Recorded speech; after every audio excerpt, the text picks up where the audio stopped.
and show off your sports knowledge and win gift cards to Barley's. Use those gift cards to buy some delicious food and drinks, and you can take it all in with their wide selection of TVs and indoor projectors. Barley's Tap Room and Pizzeria.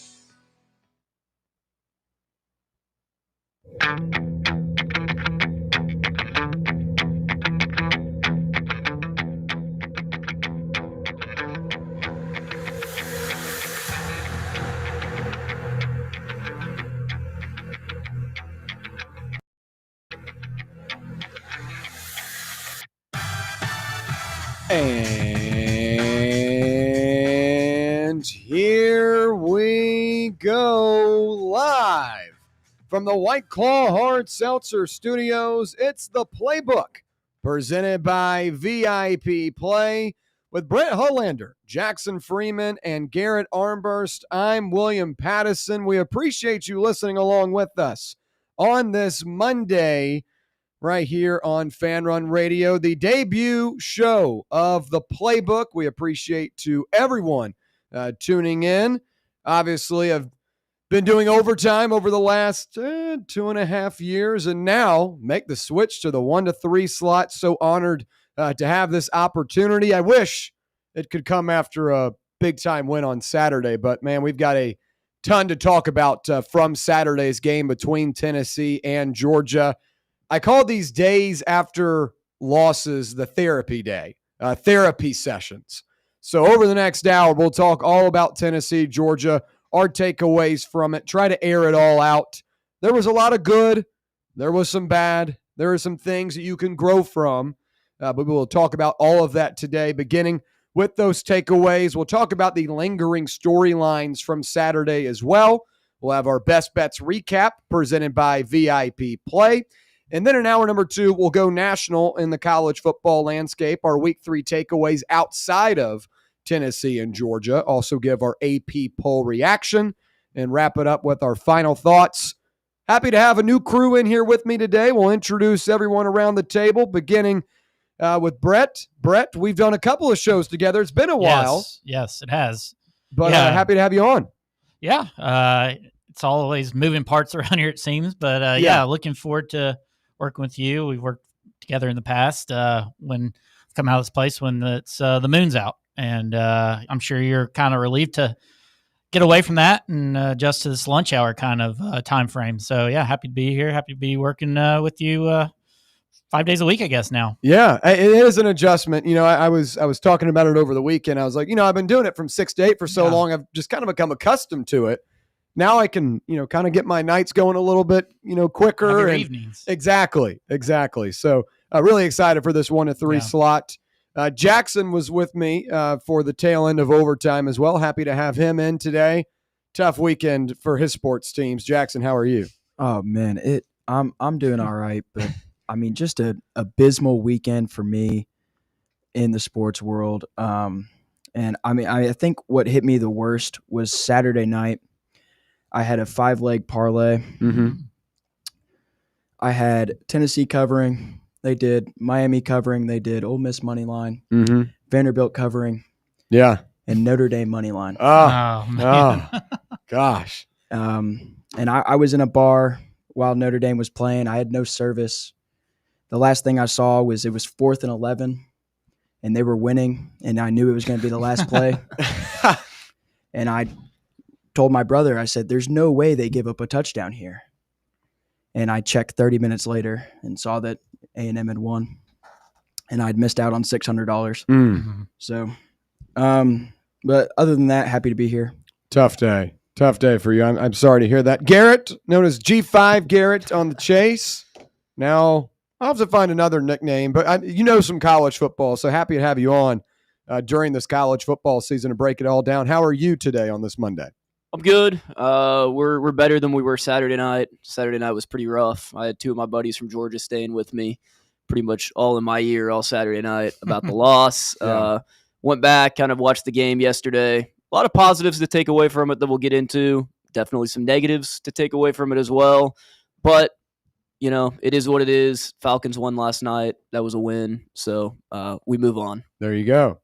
Well, you said you had some people in town. A lot of my college buddies came back in town for it as well. And I knew it was going to be tough having everyone back, going to the game, coming back, all of that. Everything was fine until I wake up on yesterday and realize my TV is broken. Oh, no. Someone had thrown something at it. I missed it. And the worst thing about it is no one knows how that happened.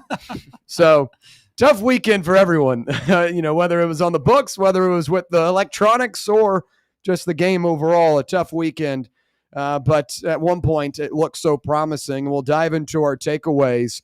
Our Tennessee therapy session begins right now as number 15, Tennessee, pushed number 6, Georgia to the brink, but came up just short, failing to hit a crucial field goal to end regulation. And obviously, in overtime, could not come out with a W as Georgia wins 44-41 in overtime on Saturday in front of a sellout Checker Neyland crowd of 101,915 at Neyland Stadium. And begin with the takeaways. I'll try to kind of format it from positive to things that need to be improved and were not so great. The positive, Joey Aguilar was really, really impressive. 371 yards, 4 touchdowns. The discourse on this guy heading into the season was, he's a Sun Belt player now coming over to the SEC. A lot of people didn't see how it was going to work or did not expect the level of offense that we saw showcased on Saturday up against a Georgia defense that is riddled with talent, riddled with 5-star players, and Kirby Smart, obviously one of the best defensive minds in college football. Joey Aguilar looked really comfortable and was able to deliver on the biggest stage, and I think that's a huge positive as you go through the rest of the season. I thought the wide receivers were really, really good too. There were a couple of moments that you wish you had back, like a couple of drops here and there. But Chris Brazzell, my goodness, made a statement this weekend. Out of like 10 wide receivers in SEC history to have the same stat line he did, 175 plus yards, 3 touchdowns, and in play against the top 10 team. He was incredible. There were a couple of balls that kind of just went his way, 50-50 balls. But, hey, those are the type of plays you have to make to knock off a Georgia team. So I thought that the 2 guys offensively that stuck out the most, Joey Aguilar, Chris Brazzell, I don't need to tell you that. If you watched the game, you knew it. But I thought the offensive line, for the most part, held up and did their job. David Sanders was once again a scratch for the Volunteers, but Jesse Perry continues to impress me, and he was a guy in training camp that was kind of a little bit of an unknown and made a name for himself. He was one of the big surprises of training camp, and he's been a huge surprise this season. Has held his own and done a really good job. I thought the offensive line, for the most part, did their job in protecting Joey Aguilar. Defensively, we start to get into a little bit of the bad.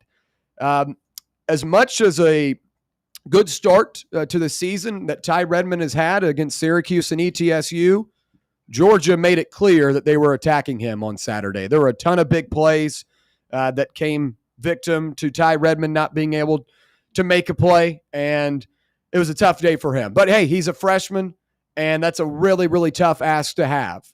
Go in your 3rd game of your college career and go up against Georgia and the type of wide receivers they have. Zachariah Branch made a couple of really big plays. I was really impressed with Gunnar Stockton and the way he was able to deliver in some critical moments. That 4th and 6 with 2:32 left in the game, for a guy that was making his first road start, that was a perfect football, and again was victim to Ty Redmond, but he was able to maintain composed, and even despite the fumble, just a couple of drives before, was dialed in and delivered a really impressive drive. Give credit to Stockton, but a tough day for Ty Redmond. And then I just thought Tennessee was not able to get off the field in some crucial moments as well. That 4th and 6 being one of them. If you're going to win that football game up 38-30, that would have been most likely the kill shot if you were able to get it done, because Georgia would have then had to exhaust all their timeouts. They would have been having to march down the field, and they would have had to go on the 2-point conversion. So the odds would have been against them. You had to get off the field in that moment, and you were unable to. The special teams, obviously, that's a really big hit. And, knowing Max personally, I hated that moment for him, because I know he's a good kicker. I know he's a guy that can make that field goal. He did it in overtime, almost the same exact one he hit in an overtime. Just a really tough spot to be in. And Josh Heupel talked about it after the game, saying, when you're a special teams guy, you are, dictated on a couple of plays here and there throughout the game. Like the defense has a ton of snaps. So the offense has a ton of snaps. If you're a specialist, you get about 4 or 5 snaps a game to, kind of dictate what your performance is going to be. And that's tough.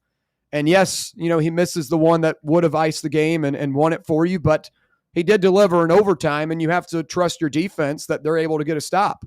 And, the first play from scrimmage for Georgia, they were able to get it right inside the 5-yard line. So, overall, I thought it was a really inspiring performance for Tennessee. I thought they exceeded many people's expectations. 41 points against a Georgia defense is incredible. But I felt like this was as good as you could have played, and you still were not able to come out on top. And we talked about it all week and all summer. Like, this was the prime opportunity to knock off the Bulldogs. I feel like you did everything right, but just missed a couple of moments. And when the margin of error is so thin against this Georgia team, you end up walking out there with your head down and frustrated by what transpired. So I think there could be a lot of other ways that this game could have gone, where you could come in here today and say, yeah, Tennessee is just not that good of a football team, just a little bit over their skis. But I really did think they proved to the country that this is a good football team, just have to be better in some certain spots.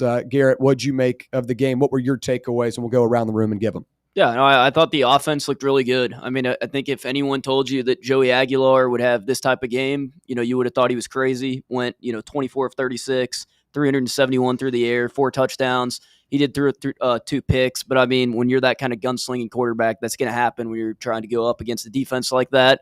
Chris Brazzell, that was the best wide receiver performance anyone on this team has had since the 2022 Jalen Hyatt Alabama game. That was incredible for a guy that maybe underperformed last year from what he would have liked to have. For him to go out there and have 177 receiving yards on 6 receptions. Like you said, there was a couple 50-50 balls that he got kind of maybe a little lucky on, but still, to do what he did, extremely impressive. 3 touchdowns. And I thought there were a couple positives on the defensive side of the ball. I thought Caleb Herring, that was probably one of his best games in a Vol jersey that he's had, a sack and a half on the game. There was a lot of positives. As you said, they're not going to move down in the AP poll. They're going to stay at 15. The voters know that was a very good team that they were playing. But when you're playing Georgia, you have to step on their neck and stay on them all 60 minutes. You played really good for about 50, 55 minutes. But if you're going to beat a Georgia team against the best coach in the country, one of the best teams in the country over the past decade, you have to step on your throat. You have to deliver the kill shot. And Tennessee was never able to do that at the end of the game. Yeah, again, it's just so hard. As you said, 55, 56 minutes of this one, Tennessee was arguably the better team. And I hate it because it's such a cop-out. Like, oh, we were the better team. Kirby Smart after the game, too, was like, Tennessee should have won. Like, I hate hearing that. Because it's supposed to be like a pat on the back, but like at the end of the day, like you still have a loss in the loss column. Like I don't like moral victories. Like, yes, it was a good performance. Yes, it's what you wanted, but you just came up short. And I feel like that's the type of game where I don't see Tennessee going on the road and winning in Bryant-Denny. I know that Alabama got crushed by Florida State, but there have been some good football teams for Tennessee that have gone into Bryant-Denny and still not been able to get it done. I just don't see how you're able to do that this year when Alabama does have a very, very talented roster. Now, that Florida game, after watching this weekend, maybe DJ Lagway shows up and throws 5 interceptions against the Volunteers. I feel a little bit better about that one. I like that you have Oklahoma in your backyard in Neyland Stadium.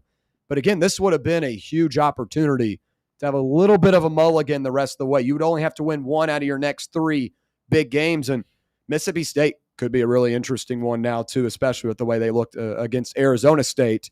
Brett, your takeaways from Saturday? Yeah, nothing really more to add. I think you had to leave your guys on an island personally because I think you saw them the first drive of the second half. Georgia was able to just impose their will, running it 14 out of 15 times on that drive and really wore you down. I think everybody was talking about how the crowd was really demoralized at that point, and it took the big play from Aguilar because middle part of the game, he struggled. I think he went 2 of 7, 2 of 6. You had multiple 3 and outs, different things like that. And so I was pleased by the fight we showed to stay in the game because Georgia really, I was thinking, man, this is looking tough. Kirby's adjusted.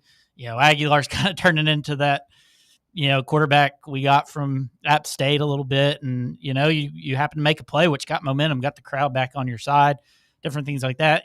You are worried about the defense, no doubt, but a lot of people talking about you should get a McCoy back, you get a Moy back, a Hobbs back. Yeah. So that should help you because giving up 44 points to a Georgia team you didn't expect Gunnar Stockton to do kind of worries you with some of these offenses you're going to see, because does our offense travel? Yeah. To a Mississippi State, Arkansas, they're good. Taylor Green is as good as anybody right now, so they're going to put up some points. So you worry about those things. You're going to face some good offenses and things like that. So, but for the most part, I mean, yeah, you had a tough loss, and I'm just glad the voters and people like that just kept you right around that number. So, and Vandy looks tough too. Hey, wow. I mean, what they did this weekend was impressive, even with Sellers out. So overall, I mean, you hate you lost, and people are questioning Heupel today a little bit, and I think they have every right to, because I think he missed some opportunities to help his kicker out, help the team put them away, and different things like that. So there's questions that can go around, but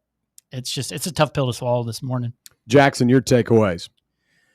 Yeah, I think as much blame can be put on Tim Banks as you can on Josh Heupel. I mean, the refusal to get out of man defense after your two corners were just getting picked apart on crucial downs.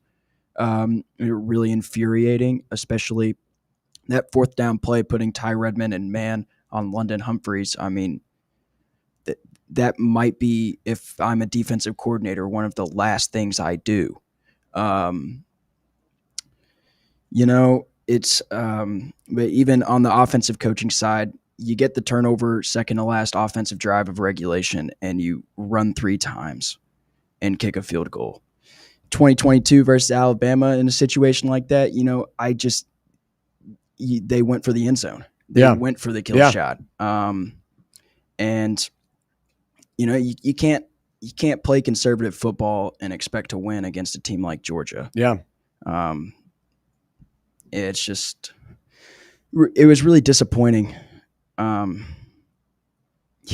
don't know. Really almost at a loss for words. Yeah, sure. Yeah. I mean, it is tough. And that's kind of how I felt at the end of the game. Just kind of like, I sat there in my seat for probably 5-10 minutes. Just like, man, how did you let that one go? 7 seconds left trying to get in one more run play. I mean, they had no timeouts at that point. You kick the field goal, you leave them after the kickoff, maybe 3 seconds left on the clock, and they've got to go 75 at least. Yeah. It's I don't have any words for it other than coaching malpractice. Yeah. And it's bad. We'll have a little bit of breaking news here in a little bit. Got a game time for Tennessee and Mississippi State, 4:15 p.m. Eastern time. So not technically a night game, but it will be, getting towards that night window. At least it's not a 7:30 or 7:45 kick, but 4:15, the time for Tennessee and Mississippi State. We'll continue on the topic of Georgia, though. And his only, his third game in SEC play, or I guess of Power 4 level football, playing for Tennessee at an SEC school. Joey Aguilar, 24 of 36, passes for a season-high 371 and 4 touchdowns. And I feel like so far from what we've seen from SEC quarterbacks, Joey Aguilar has established himself as a top quarterback in the conference. I mean, this was a big assignment on Saturday. Go in and play a Kirby Smart defense that is very, very well oiled, has a ton of talent, and is known for making opposing quarterbacks look like fools. And Joey Aguilar did it. I mean, second right now in the SEC in passing yards. And there have been some, quarterbacks in this conference that have, leveled up to the hype or exceeded expectations. But I don't think there's another one any better than Joey Aguilar coming from where he came from. And I feel like this offense and this team is pretty comfortable with having him going forward. And I don't think that's really a storyline to linger after this game. I think he proved that now you've seen in the biggest situation that he can perform. And he found Brazel for 3 of those scores, and he goes for 177 receiving yards, both career best for the wideout. Braylon Staley finishes with 9 catches for 97 yards and a touchdown. And one of my big concerns heading into the new season was the receiving room. I thought it was the biggest question of this offense. Obviously, the offensive line had to be reworked, but I felt like you knew what you had in the running back room. Joey Aguilar had at least played enough college football to where I know the guy can play. But outside of Chris Brazzell, who didn't really perform that well last season, you're relying on recruiting, recruiting numbers of why like a Braylon Staley or Mike Matthews would be good. So I know that it's not realistic that all three of these guys are healthy throughout the season. As we know, the Josh Heupel tenure, there's always been at least one receiver that goes down. But I feel pretty comfortable about this quarterback, wide receiver, trio, and duo, whatever you want to call it, going forward. So I feel like that's one of the big positives coming out of this one. Would you guys agree with that? Beginning with Garrett. Yeah, no, I mean, I thought going into the season you were going to have to see Rodarius Jackson, and I thought you were going to have to see Travis Smith take more of an impact. But you've seen that Chris Brazzell has played really good this season. Obviously, you saw what he did yesterday. Second year as a Tennessee Vol, I guess you could kind of say his sophomore time here at Tennessee. Obviously not actually a sophomore, but second season. He's made that second season leap as a really good receiver. I don't know if he's going to be the number one target of the team, but he seems like he can make the most explosive plays of any of the guys on the team. If you can keep this wide receiver room healthy, I think that this is as good as a wide receiver room as you've had in a while. I don't know that it's the best wide receiver room that you've had in the Heupel era by any means, but I think that it's good enough to win you games. I think at the beginning of the season, we were saying this wide receiver room may be the reason why Tennessee loses a game, or this wide receiver room may be why Tennessee doesn't get to the level that they can. I don't think you have that anymore. I think the receiver room can actually help you, and I think that if Aguilar is able to stay healthy, stay good in the pocket, I think the wide receiver room is something that'll be looked to be very good for the rest of the season if everyone stays healthy. This morning, I was scrolling through Twitter. Todd McShay did a video breakdown of Chris Brazzell and his performance on Saturday, and he said that this is possibly a guy that could be encroaching in the top wide receiver in this year's draft conversation. I know it's a little bit premature, only 3 weeks into the season, but I mean, 177 yards and 3 touchdowns against a top 5 team in the country is a pretty big statement to make. Are you feeling that hype for Brazzell, Yep. Brett, or do you feel like you still need to see a little bit more from him?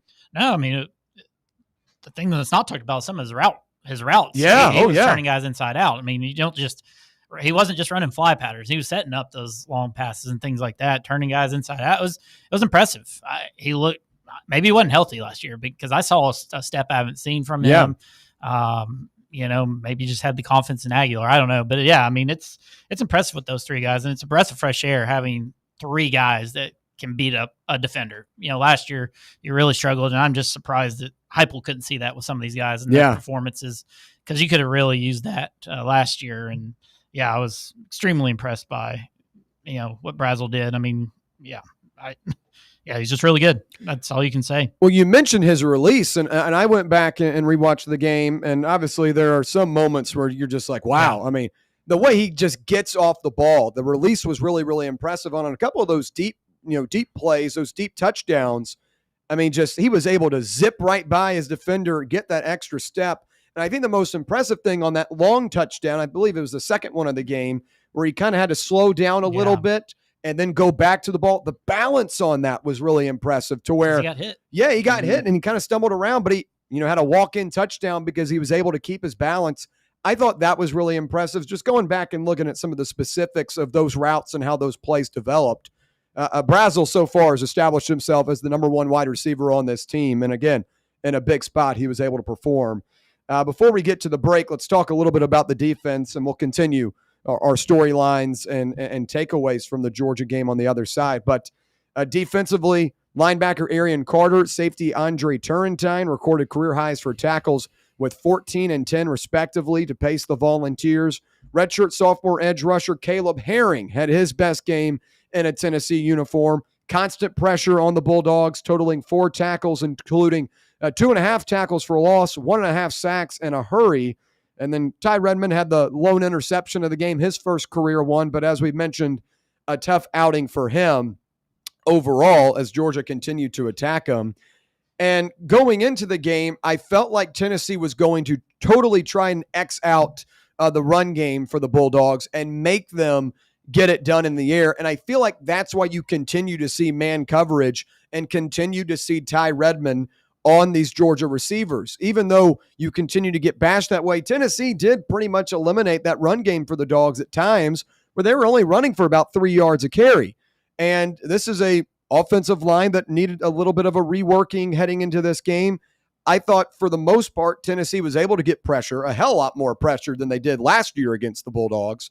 And the run game, I didn't think was that big of a factor. It just was situationally, you would have a big play here or there that would extend the drive, or, Zachariah Branch would just get, caught out in open space and pick up a first down. Georgia just did enough to get by this Tennessee defense time and time again. But, Jackson, you had mentioned that man coverage. I just feel like it was Tennessee trying to say, we're going to eliminate the run and make a guy making his first start on the road of his career and make him make plays. And again, credit to Stockton because he was able to do that.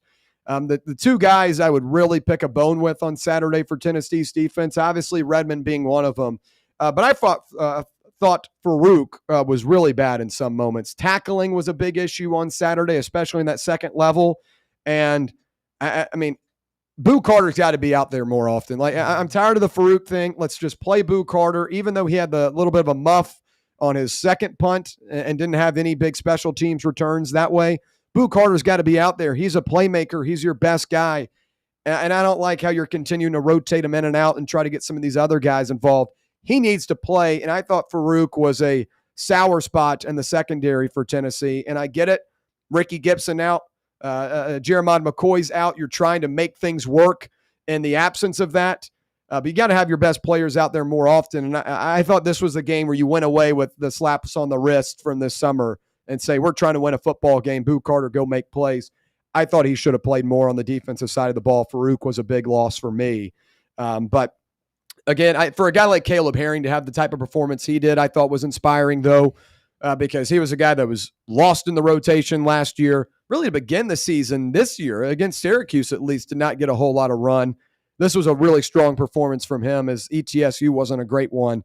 And I was impressed with him in the absence of a lot of guys on the interior, side of the football as well for Tennessee's defense. So was there one guy for you guys that kind of stuck out as a big negative outside of a Ty Redmond? I hate to kind of continue to knock Redmond, but he did miss on a lot of big plays.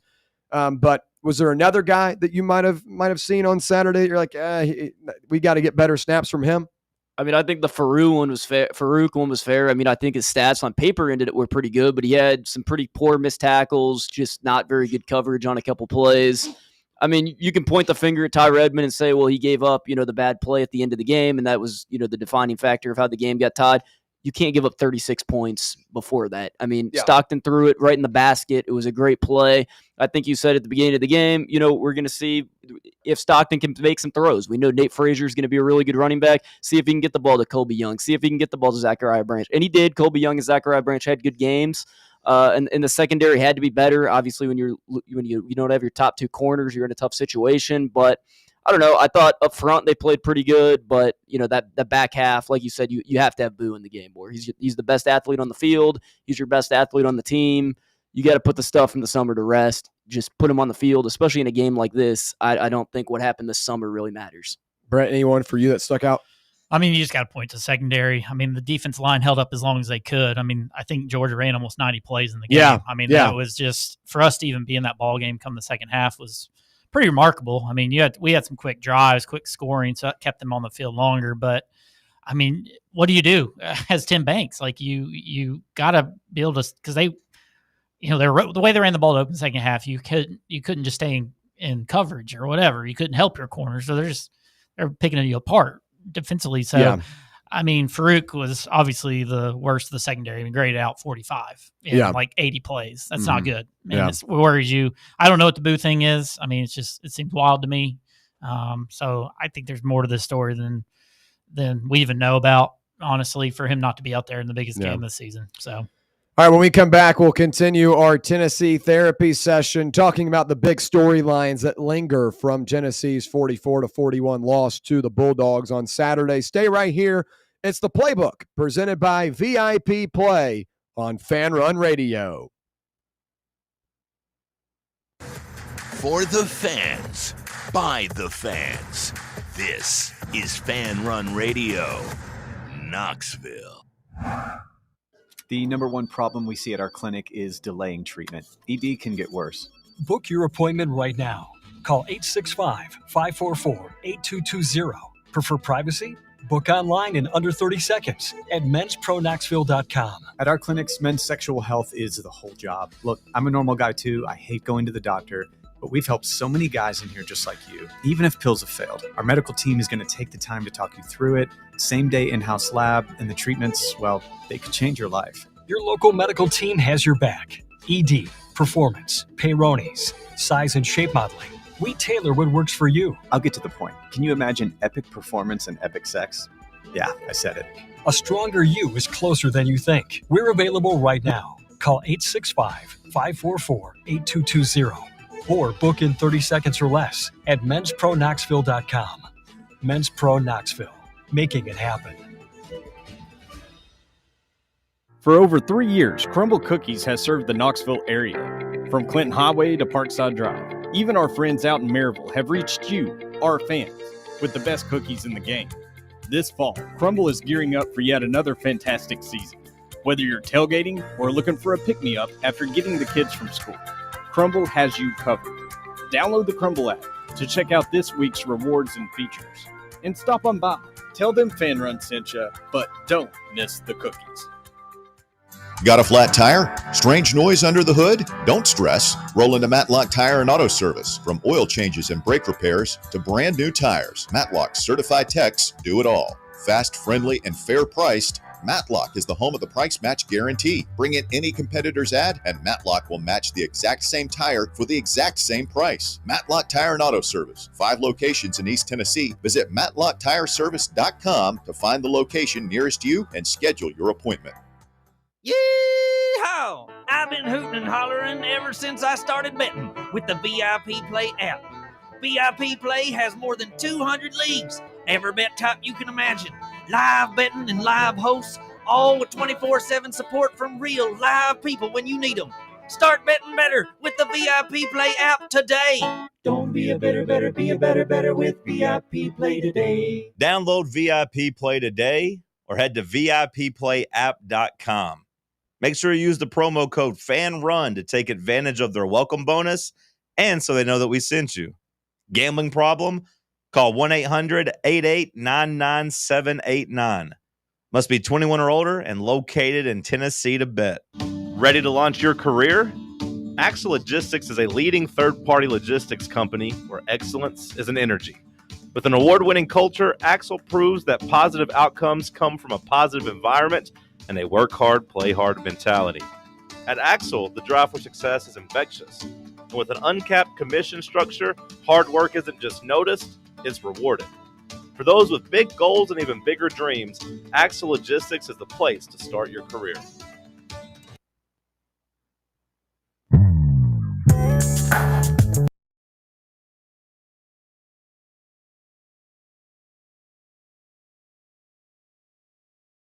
Playbook, presented by VIP Play. We appreciate you listening along with us, whether it be on the free Fan Run Radio app, 105.7 FM or 1340 AM here in K-Town on the local dial, or on the X/YouTube live stream. However you're listening or watching, we do appreciate your time. Okay, the Tennessee therapy session continues to roll on, and now we'll talk about the lingering storylines from Saturday. Let's talk about Heupel in these crucial moments. A little bit too conservative. And is that something that has now become a trend in some crucial spots? I mean, Saturday, I'd say there were a couple of moments.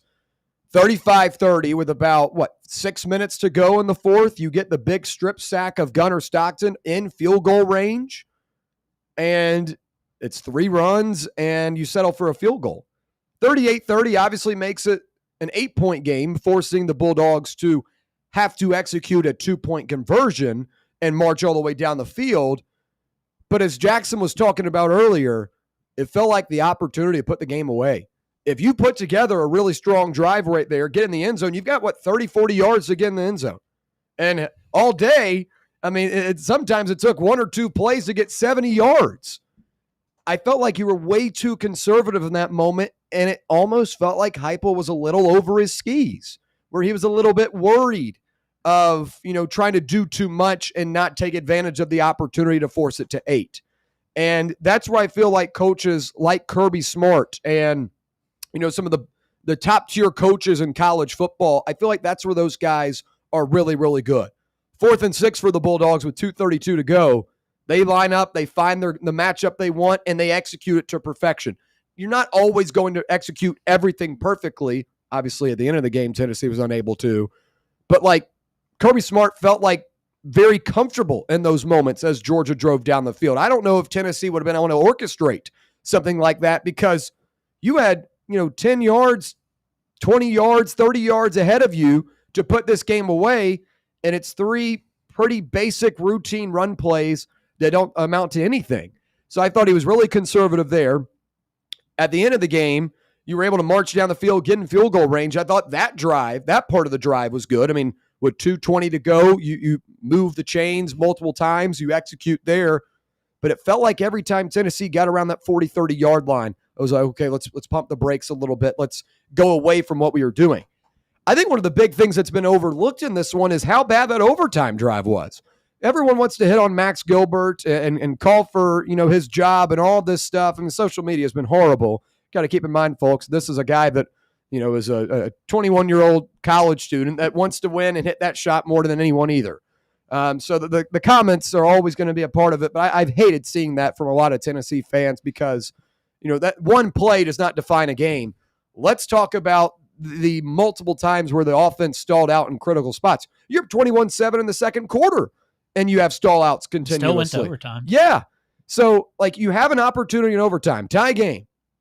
You've just got to win those next couple possessions. You've got to be better in executing what you're trying to do.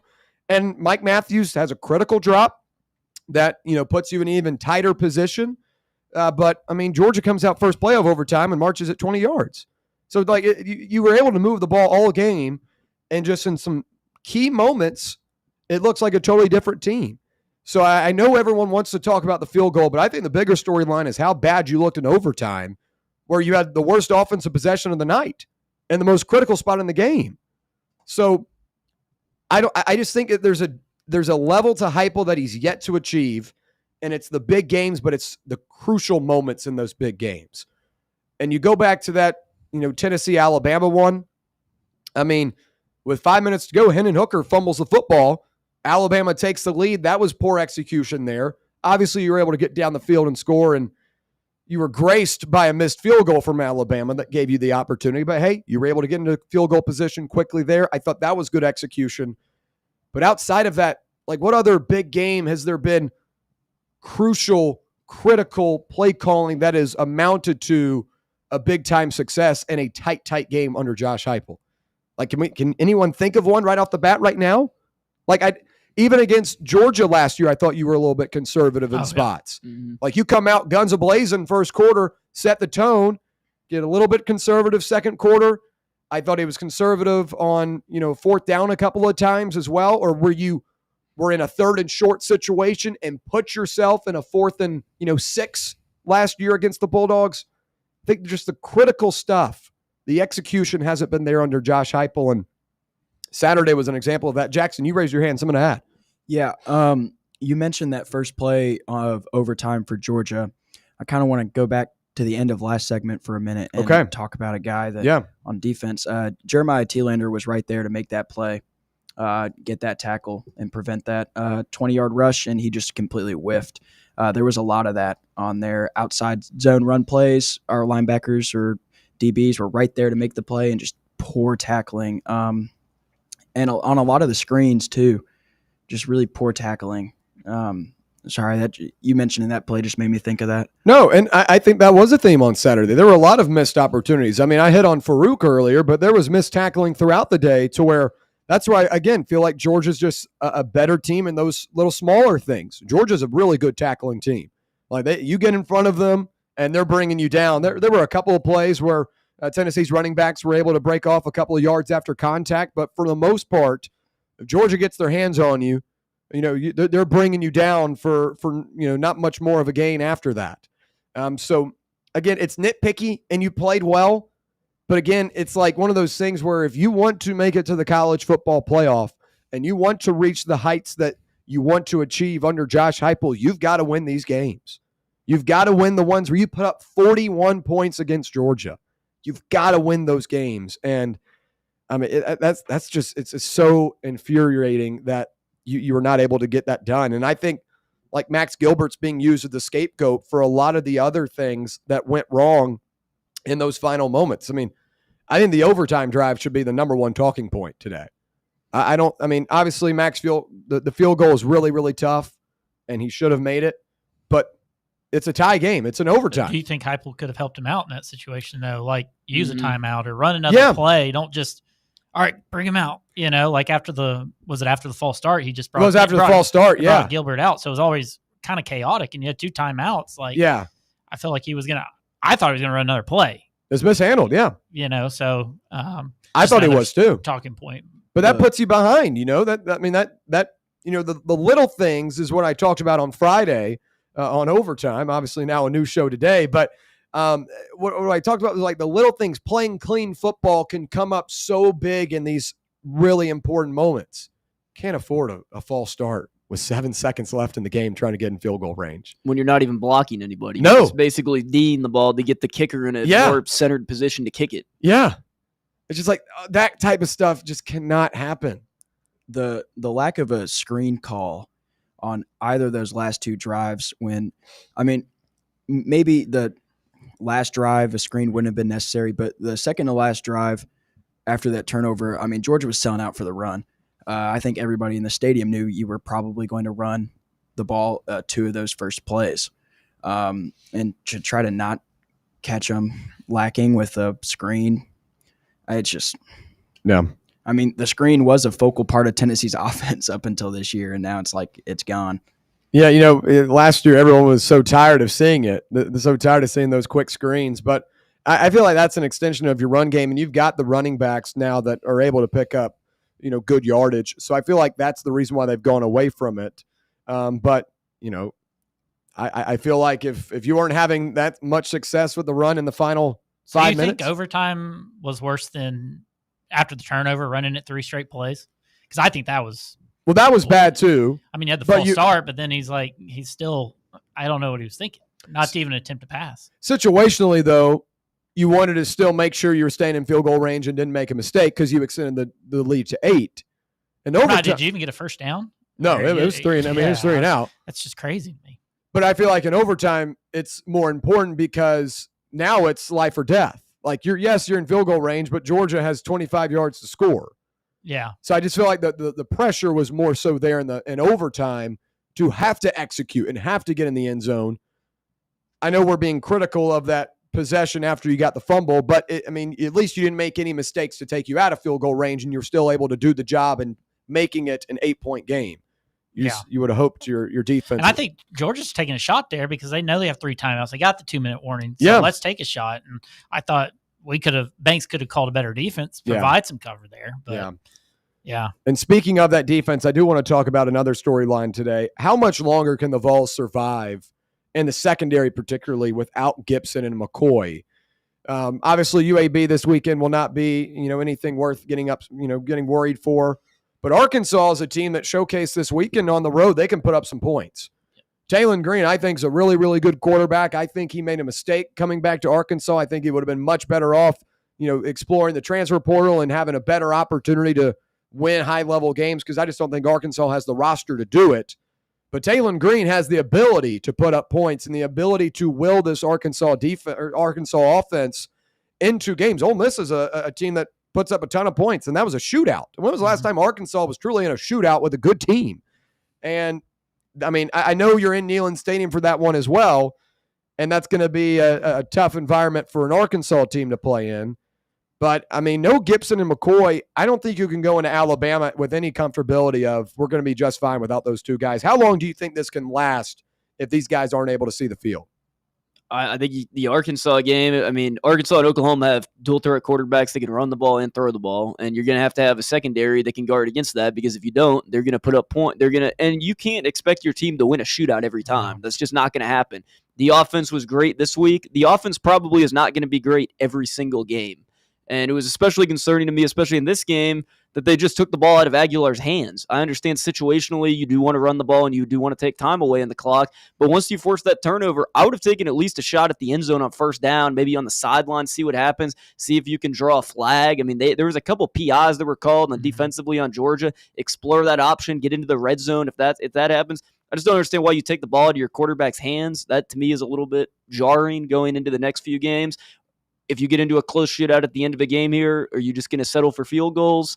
But I think you have to have those guys back before the Arkansas game. Definitely the Alabama game. They're definitely coming around. The offense looked a lot better against Wisconsin this week. Granted, Wisconsin's not great, but still, a lot of these teams that you're playing that you thought maybe at the beginning of the season would be easy wins. Mississippi State, that's not going to be an easy win. Arkansas, that's not going to be an easy win. The only game that I think that you have the rest of the season that's a Power 4 game that you definitely feel like you're 100% going to win is Kentucky, and that's just because they don't have an offense. But other than that, I think any team on the schedule can beat you if you don't play your best football.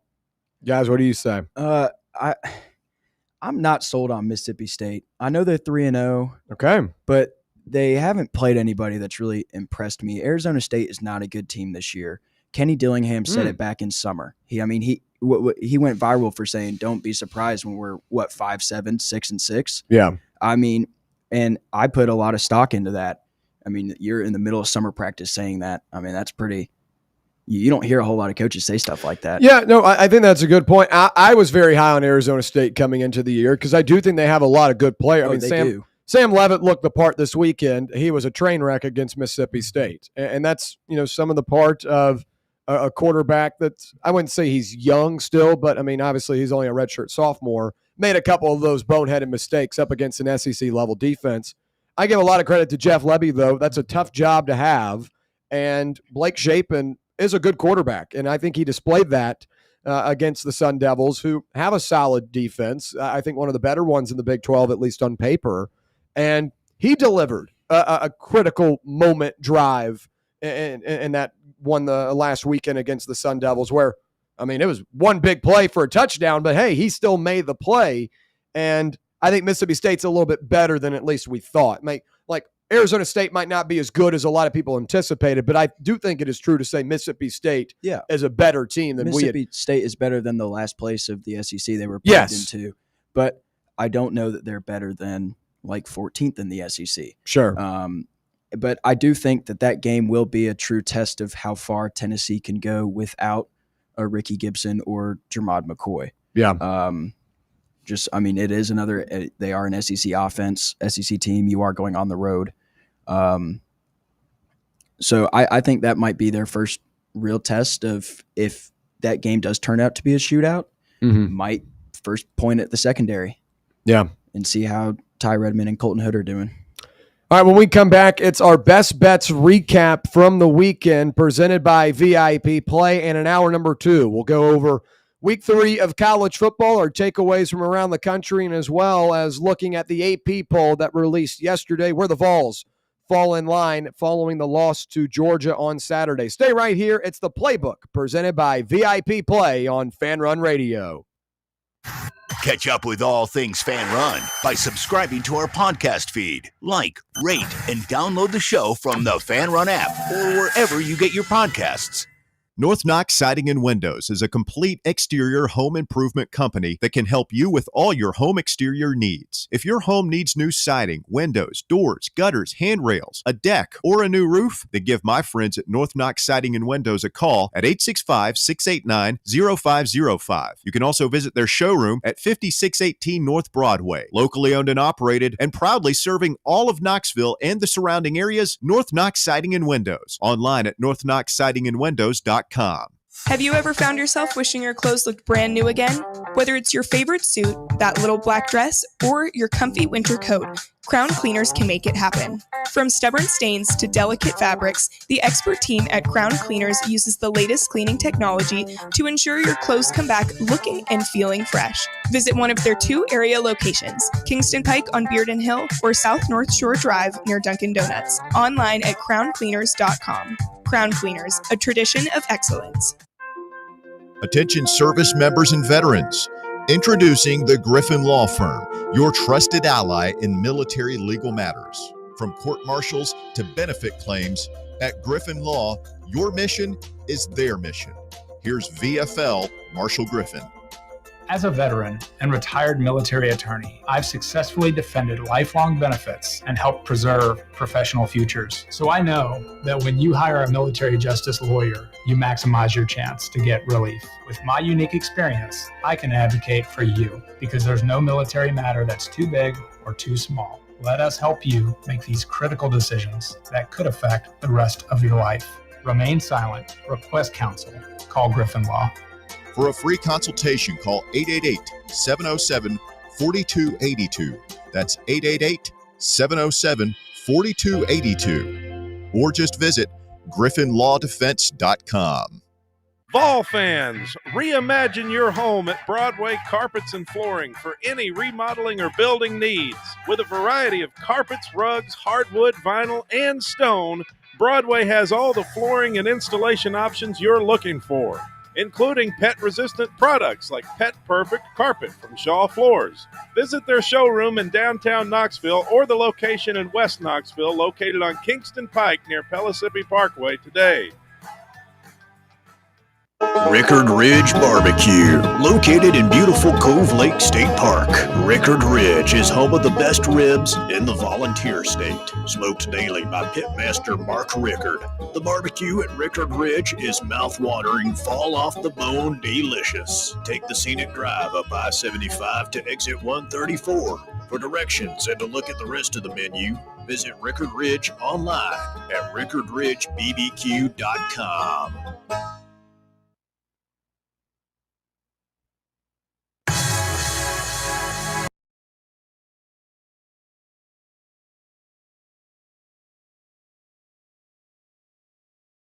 All right, back here on the Playbook, presented by VIP Play. We appreciate you hanging out with us on this Monday.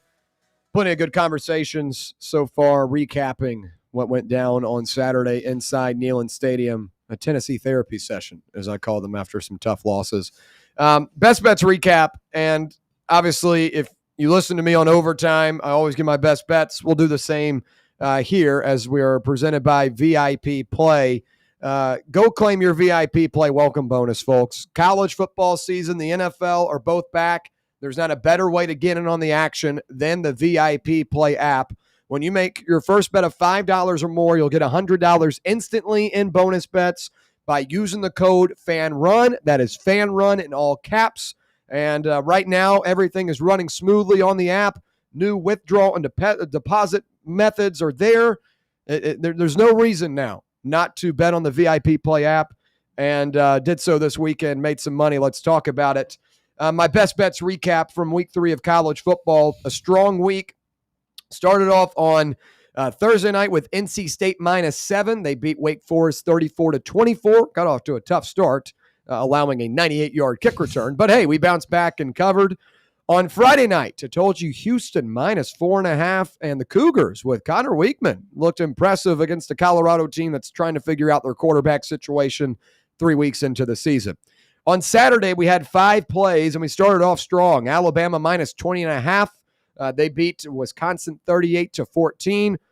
Alabama kind of reminds me a little bit of Notre Dame from last year. They have an embarrassing loss, and so far have put together 2 strong performances back-to-back. Maybe the Tide are a little bit better than we maybe thought after week 1 when they were embarrassed by Florida State. Next up, Tennessee +4. My only 2-unit play of the day, cashed with ease, but almost got a little dicey there late. Obviously, going to overtime, it just ends if they scored. So that was, I guess, beneficial for the number. But Tennessee +4, a really strong fight for the Volunteers, and they cover the 4 points, losing by only 3. Miami -17. A lot of people last week were like, ooh, South Florida, they did it against the Gators. They did it against Boise State. I did not see it happening against Miami. I think the wear and tear of having to play 3 Power 4 teams, and I know Boise State's not a Power 4 team technically, but they basically have the roster for it. I just think the wear and tear of doing that 3 straight weeks in a row was just going to be too much. Guys like Reuben Bain for Miami constantly in the backfield causing plays. Carson Beck played well. So they cash at -17. My 2 plays of the night, Florida +7.5. Maybe we could have covered this number if DJ Lagway didn't throw the ball 5 times to the other team. And maybe we could have covered the 7 points for Notre Dame if they just, executed on the extra point try. But 41-40, the final for the Aggies as they get a big win in South Bend. And we go 3-2 on Saturday, 5-2 for the week. A strong showing for our best bets. And we'll be back at it this week. Some good, not as great of a slate, but some good action this week. And I'm surprised they gave Florida and Miami game day. Over Auburn and Oklahoma is just or Illinois, Indiana, or Texas Tech and Utah. Yeah, Texas Tech, Utah would have been my pick. I love Devin Dampier. Baron Morton for TTU is pretty good as well. I'm a big Texas Tech guy. I think they're a sleeper in the Big 12. Yeah, going to be a fun game this weekend. We'll talk about it later in the week in our best bets look ahead. But when we come back, we've got plenty of takeaways from week 3 of college football. Also, talk about Tennessee's remaining schedule. Is this a team that can manage a 10-win regular season following the loss to the Bulldogs? We'll also have our AP poll reaction. It's hour number 2 of The Playbook, presented by VIP Play, right here on Fan Run Radio. Follow us on Twitter or X or whatever they're calling it these days at Fox Sports Knox. Fox Sports Knoxville. Fan Run Radio. Hey Knoxville, Surfside iced tea and vodka made with real brewed tea is only 100 calories, 2 grams of sugar with no bubbles and no troubles. That's right, zero carbonation, so it's easy to sip and enjoy. Headed to a game day or party at a friend's house? Bring an iced tea or lemonade variety pack from Surfside or try their green tea and new raspberry tea vodka.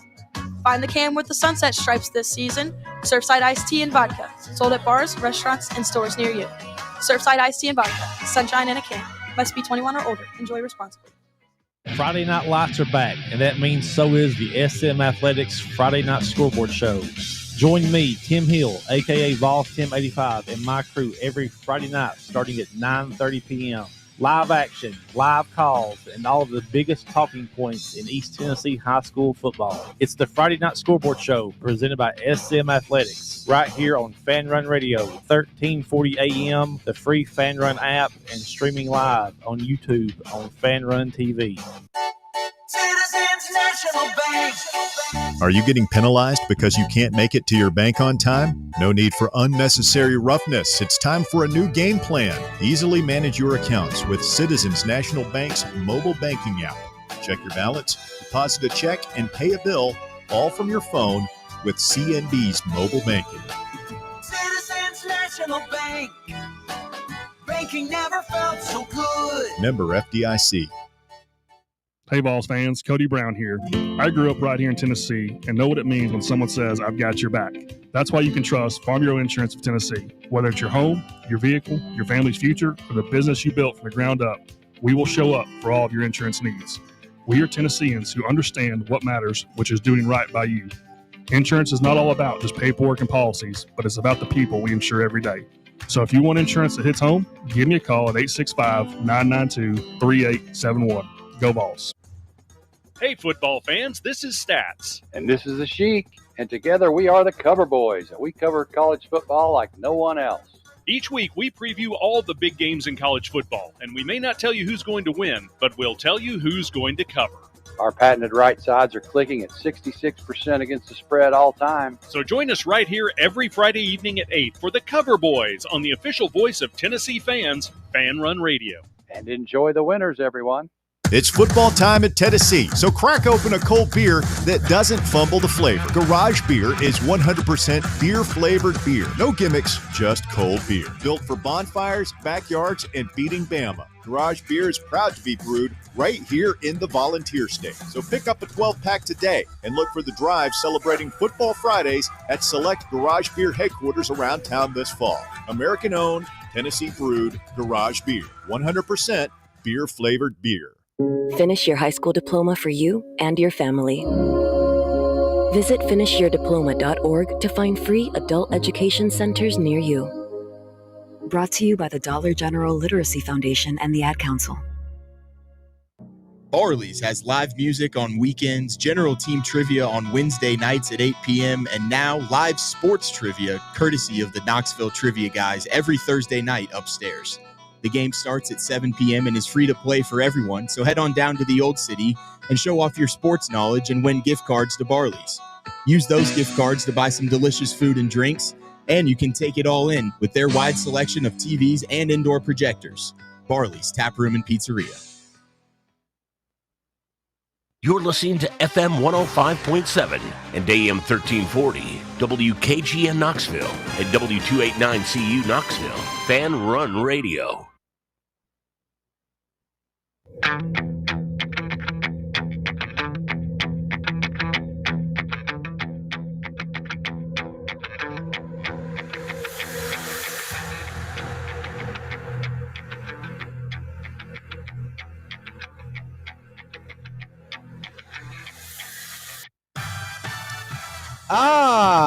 Here we go. Hour number 2 on a Monday, live from the White Claw Hard Seltzer Studios. It's the Playbook, presented by VIP Play. Brett Hollander, Jackson Freeman, Garrett Armburst with you. I'm William Pattison. Great stuff in hour number 1. We'll continue it here in hour number 2, the debut show of the Playbook today on Fan Run Radio. We appreciate you listening along with us. In hour number 2, we'll talk week 3 of college football on a more national level. As Saturday, we all had our eyes peeled to the main event inside Neyland Stadium. It's very easy to kind of forget and not be able to watch a lot of the other action. But, folks, as I continue to say here on the airwaves, college football is at its best point maybe ever in terms of week-to-week competition and stakes for a lot of these games. And Saturday did not disappoint with a couple of big-time upsets, ranging from, Notre Dame falling to 0-2 to begin the season against Texas A&M as Marcel Reed, put on a performance in that one. And obviously some other big action as well as Georgia Tech really kind of kicks to the curb any idea of Clemson being a national title contender, which really hurts me in the heart, as I was really big on them. So we'll talk about all that. Also give our AP poll reaction, tell you where the Volunteers land in this week's AP poll following the loss to Georgia. I think they are still getting the respect they deserve from across the country. But again, you can only imagine where this team would be if they were able to get it done on Saturday. A little bit later on as well, talk about the remaining schedule for Tennessee. Is this a team that can manage a 10-win regular season?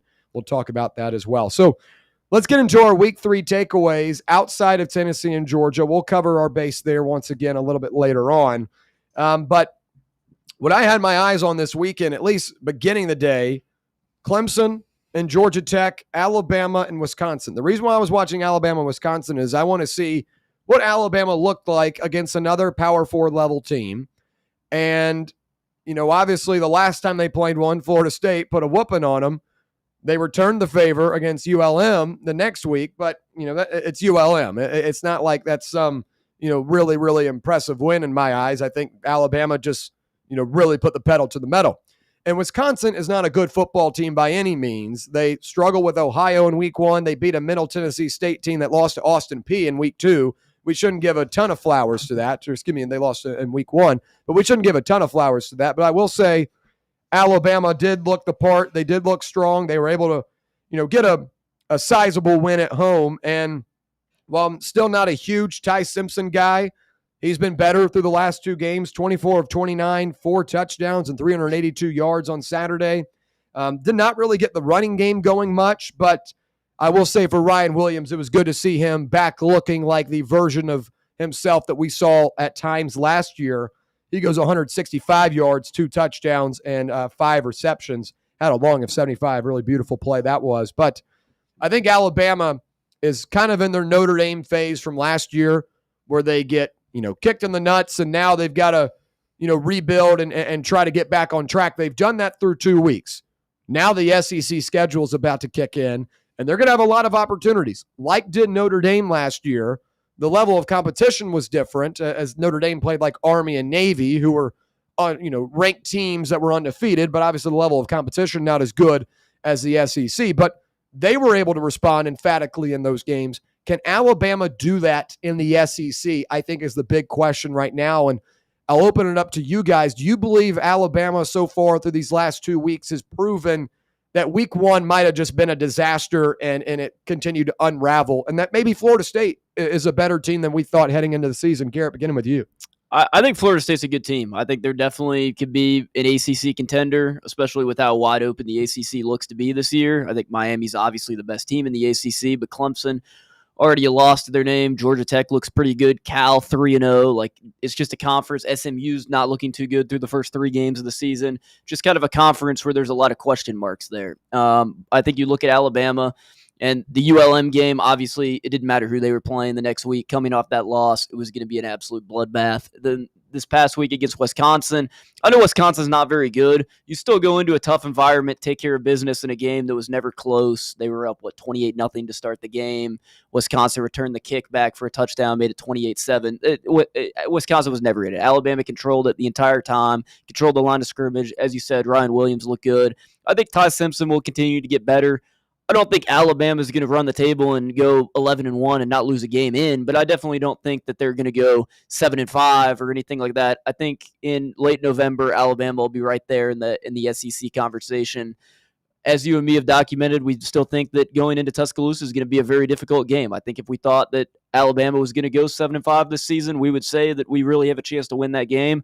I think both of us still think that Alabama's a 9-10 win team, even with what happened week one. Yeah, Brett, what do you make of it? Do you believe the Tide are now, back on track, or is this just 2 games against inferior opponents? Yeah, it's 2 games against inferior opponents. I got to see. They got hit in the mouth by Florida State pretty handily. They're going to have to do the same thing against Georgia, some of the teams on their schedule. So it remains to be seen. We saw what Ty Simpson saw on the road against a good pass rush, things like that. Going on the road to Georgia, a very underrated place to go. So I think the jury's still out on Alabama for me personally. Well, we'll switch over to a team that it gives me no happiness to say is now 2 losses into the year out of 3 games. The Clemson Tigers fall on the road at Georgia Tech, 24-21. And this Clemson team has been so underwhelming, it's insane. I thought they ran the ball a lot better on Saturday, which was a big, big concern after 2 games. Against Troy, they struggled to run it. Against LSU, they struggled to run it. But Adam Randall gave you 5 yards a carry on 15 of them Saturday, ran in for a touchdown. I thought that was the type of performance you needed, just something, just a complimentary, performance. And you got that. Bryant Wesco continues to step up in the absence of Antonio Williams for 126 yards. But, I mean, the defense here has got to be a huge letdown. I mean, the fact that a team like Georgia Tech can go for 358 yards almost seamlessly, 5.1 yards per play. Clemson actually outgained them in yards and yards per play. But situationally, they, got a couple of big stops. They had a 4th and goal stop early in this game. But they can never get off the field in the crucial moments, as Georgia Tech goes 8 of 15 on 3rd down, almost a 50% rate that Georgia Tech was converting in those spots. 18 first downs in this one. Haynes King's not a passer. Like, that's not what he's known for. He can throw, but he's a runner. And they had 211 passing yards, out-throwing Cade Klubnik, a guy that I believed was the top quarterback in the country returning this season. I don't know where Clemson goes from here, because you've already suffered 2 losses 3 games into the season, and Georgia Tech was one of those games that you needed to win, because you've got, other spots down the road, like a Louisville on the road later in the season. I think is a tough game for them. South Carolina now looks like a little bit of an easier game, and we'll talk more about that one here in a minute. But Clemson has just not been the team that I thought, because they can't execute in critical moments, particularly on 3rd down. They couldn't do it against LSU. They could not do it against Georgia Tech. They ran the ball better on Saturday. They had an effective run game, and it still wasn't enough for this team. So now I think the ACC is even wider open. And, I mean, I think Miami's obviously the team to beat, but is Georgia Tech now the second best team in I guess Florida State as well. But like Georgia Tech now, I think, is legitimately in the ACC race, and I'm interested to see if one of Miami or Florida State has a hiccup down the road, and if this Georgia Tech team can continue to string together wins. Right now, what do you make of the ACC, Garrett? Yeah, it's exactly what you said. I mean, it's wide open. I mean, you look at Georgia Tech's schedule the rest of the year. I mean, they have a couple tough games, but I'm pretty sure they avoid Miami. I don't think they play Florida State. Like, they avoid a good amount of the top teams in the ACC this season. I thought at the beginning of the season, Clemson and Georgia Tech would be in the ACC championship game.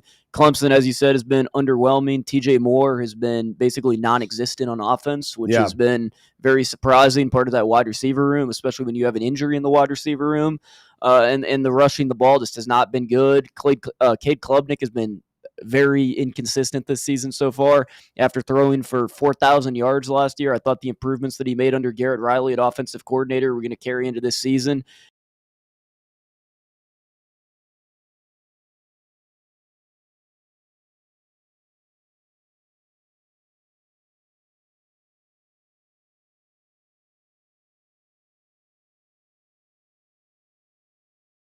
State this year, and I think the bottom half of the ACC is just very bad, and I just don't think that helps them as a team that wants to get two teams in the college football playoff later in the season. Let me read this schedule right now, because this is kind of crazy when you look at Georgia Tech, what they've got to go. They've got Temple this weekend, then Wake Forest, then Virginia Tech, who just fired their coach this weekend. Then you've got Duke. Then you've got Syracuse, NC State, BC, Pitt, Georgia. Like, Georgia's the only game right now I see that. It's not a conference game either. Yeah. I mean, Pitt lost this week too. I mean, that was a bad driver's seat for my money. I can't see them losing those games. Yeah. This could be a team right now. Play, I mean, that coach is very good. The only thing that concerns me about Georgia Tech is just the wear and tear on Hayne King's body. Like, he did not play week 2 because he got so banged up in the Colorado game. Like you could not play him this weekend if you wanted to and beat Temple. Yeah, you could. And their backup quarterback, Philo, is really, really good. Yeah. Like, he's a great quarterback. It just concerns me when you put your quarterback's body on the line that much, and he's your leading rusher almost every game. I mean, Jamal Haynes is obviously a very good running back, but when your quarterback's going out there and having 15, 20 carries a game and just getting smashed in the mouth I just don't know. That just seems like that's kind of an inconsistent model. I know that's what his game is. He only threw for 2,000 passing yards last year. That's how it's always been. It just seems like something that could get you in trouble later in the season, especially if he's out for a big-time game. Well, he's not a guy that's going pro. He probably thinks this is it. So he's going to lay it on the line. I mean, he's not a pro quarterback. He's just not. So I feel like he's going to give me the ball 20, 25 times. Yeah. Let's go win a national championship. Yeah. That's his mentality. That's the way he plays. He knows what wins football games. And I think that's how he's going to continue to do it. And I mean, they're going to be tough to beat. I mean, I can't believe they avoid Clemson or not Clemson, but Florida State and Miami the rest of the way.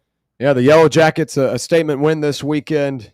Clemson right now, according to their schedule, 17-point favorites against Florida State. Yeah. It's crazy. I know it's not till November 8th, but that had to have been the preseason number. I don't know. I mean, is it still there? That had it's to be on their schedule right now on ESPN Bet.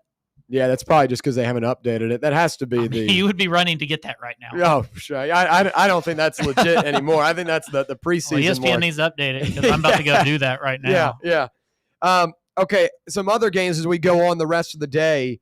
Obviously, the big one at that 3:30 slot was Tennessee and Georgia. We've done a lot of therapy from that, but we'll talk more about that schedule upcoming for the Volunteers here in a minute.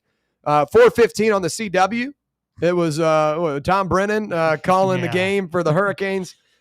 We talked a little bit about it in the Best Bets recap, but I think South Florida, this was a tough spot for them to go into. Boise State last year led the country in tackles for loss. They've got a very physical front on both sides. South Florida was able to come out of that one with a win, but that's a tough group. Florida, another physical line. SEC, players, that's tough. And then going up against Miami for a third straight week, I just think this team had not enough left in the tank to be able to go orchestrate 3 straight wins against, top 20, being the best of them. Yeah, top 25 level teams at the time. Yeah. Obviously, the season's playing out the way we've seen it unfold, and they might not be top 25 teams when it's all said and done. But at least to begin the year, Boise State was ranked. Florida was ranked when they play them. This past weekend, Miami, one of the best teams in the country. Alex Golesh deserves a lot of credit, but they just looked outmanned and tired on Saturday. And Miami continues to be one of the big storylines from the season. Carson Beck last year was, everyone was kind of out on him, didn't really know what to expect this year, but Shannon Dawson has done a great job with Beck in his air raid offense. And I think the defense is the biggest storyline with this Miami team. So much better from last year. This is a group that allowed like Virginia Tech and Cal to throw up like 30 points a night. Mm-hmm. Now they are suffocating teams. Notre Dame was able to have a little bit of a late game rally and made the score look a little bit nicer than it was. But South Florida, a team that has, shown success and has a quarterback in Byron Brown that's hard to bring down. Little to no success Saturday against this Hurricanes team. Is Miami, is this a title contender we're now watching? Not even just like an ACC winner, ACC title winner. Like, is Miami a title contender with Carson Beck in this new offense and Corey Heatherman's defense with Ruben Bain done such a great job? Should we start taking Miami like seriously this time? I mean, I think you have to. I mean, I think they're unequivocally a top 3 team in the country right now. I mean, it was a great win over Notre Dame. This USF game was, as you said, it was a lot of people, plus 17.5. Take the Bulls in this one. They've looked great. Miami shut them out, won by 37 points. Like, wasn't even close. I think Miami's really good. I think there's always going to be a couple question marks when Mario Cristobal's the coach, just because of some things that have happened. But you have a quarterback this year, and you have a defense. Last year, you had a quarterback, and you didn't have a defense. So if you can match those two up this season, I think there's a real chance that they could make a run in the playoffs if given the opportunity. Brett, Miami a legitimate national title contender for you right now? Yeah, right now today, yeah, for sure. I mean, like Carson Beck's been really good. He did have 2 picks on the weekend, so that's a little concerning because you saw him struggle with that last year. So we'll see if that really hurts him down the road in some of these bigger games. And they got Florida State lurking here soon. So we'll flick back over to the SEC. 3 teams in action of importance during the nightcap. Start with Florida and LSU. I mean, things have gone from bad to worse to awful for the Florida Gators. After an impressive debut against Long Island University in week 1, the Gators have quickly seen everything jump off the tracks. They lose to South Florida at home. They were characterized by discipline issues and bad situational football penalties. I thought Florida was the better team in that one. They just continued to put themselves in terrible situations because of just boneheaded mistakes. And against LSU, I thought they would put up a fight, and they did. This is an LSU team that's a top team in the country. You hold them to 20 points. And get this, actually. Florida's defense has only allowed 2 touchdowns in the first 3 weeks of the season. Yet they have 2 losses as well. This Florida defense has done their job. But when DJ Lagway throws the ball 5 times the opposing team, it is impossible to beat a top 5 team on the road. I really don't think Florida is that bad of a team. They just are so undisciplined and cannot execute anything and get anything to go their way, find any momentum. Drew, I feel like this is a good team going to waste by a ton of different characteristics. I think Billy Napier's really feeling the pressure here. I think the play calling has gotten to the point where you're not seeing a whole lot of creativity anymore, and it's more so just trying to get through games and make it look like this is a close one. And I think this is a team that has a roster that can compete with the LSUs of the world. But I mean, DJ Lagway, I would have never expected this from him. And I know he, was 6-1 last year as a starter to end the year and had a couple of games that inflated his stats that a lot of people try to point out. But Florida was night and day last year when he started for this team. And I expected that he would be good this year, like one of the top guys. I mean, 5 interceptions is, giving a win away, giving you away the opportunity to compete in a game. LSU is a good football team, but I think Florida continued to shoot themselves in the foot this weekend. Is the takeaway that LSU maybe is a little overinflated if we really think that Florida is this bad? Or are the Gators a good football team that just cannot get out of their own way? Which one would you rather angle with there? Garrett, begin with you. I think Florida's honestly still, if you take away the turnovers, LSU didn't even score 3 touchdowns offensively. So, if you take away the 5 turnovers, Florida's the better team there. Now, obviously, the 5 turnovers was a large portion of the game. But, when was the last time you saw a Power 4 quarterback throw 5 interceptions in a game? I can't even remember the last time that wasn't one happened. a pick 6? Yeah, what was a pick 6? It was put it up 20-10, right? Yeah, 13-10, and that was in the fourth quarter, too. So I think LSU, I think they're a good team. Don't get me wrong. They went on the road. They beat Clemson, but it looks like Clemson's not as good as we thought. They beat a Florida team that's ranked. They might not. I don't even know where to go on this one, because you could say that LSU is a really good team, but at the same time, when you turn the ball over 5 times, you basically just hand it to the other team. You can't lose a game when you get 5 turnovers. Like, it's impossible. Brett? Yeah, well, the strength of Florida is the run game and the offensive line, and you've totally gone away from that. Like, Jaden Ball was averaging 5 yards a carry. Yeah. And you're just continuing to stick it in Lagway's hands, and he's, for whatever reason, just making terrible decisions with the ball. Like, he's not even close on some of these reads. And so it's just, to be in that ball game, you really, I mean, considering where your defense was playing, like, to just continue to put it in harm's way by Lagway, I mean, it's just crazy. So, man, that's just a bad look for Napier, and it's not overall a great look for Brian Kelly. I know he has questioned, that video is going viral, that question he was asked, and it's, I mean, they got out there with a win. It's all you can say about LSU, but I think this is more about Florida. Yeah. They could have stolen one that night. Jackson, anything to add? Yeah, I think Florida just, like Brett said, their strength is the running game and the offensive line. They don't have the weapons on the outside.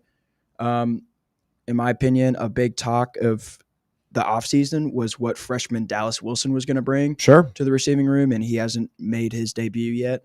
I'm sure. I mean, he hurt his leg and was in a cast at the end of fall camp, but I think that's really hurting them.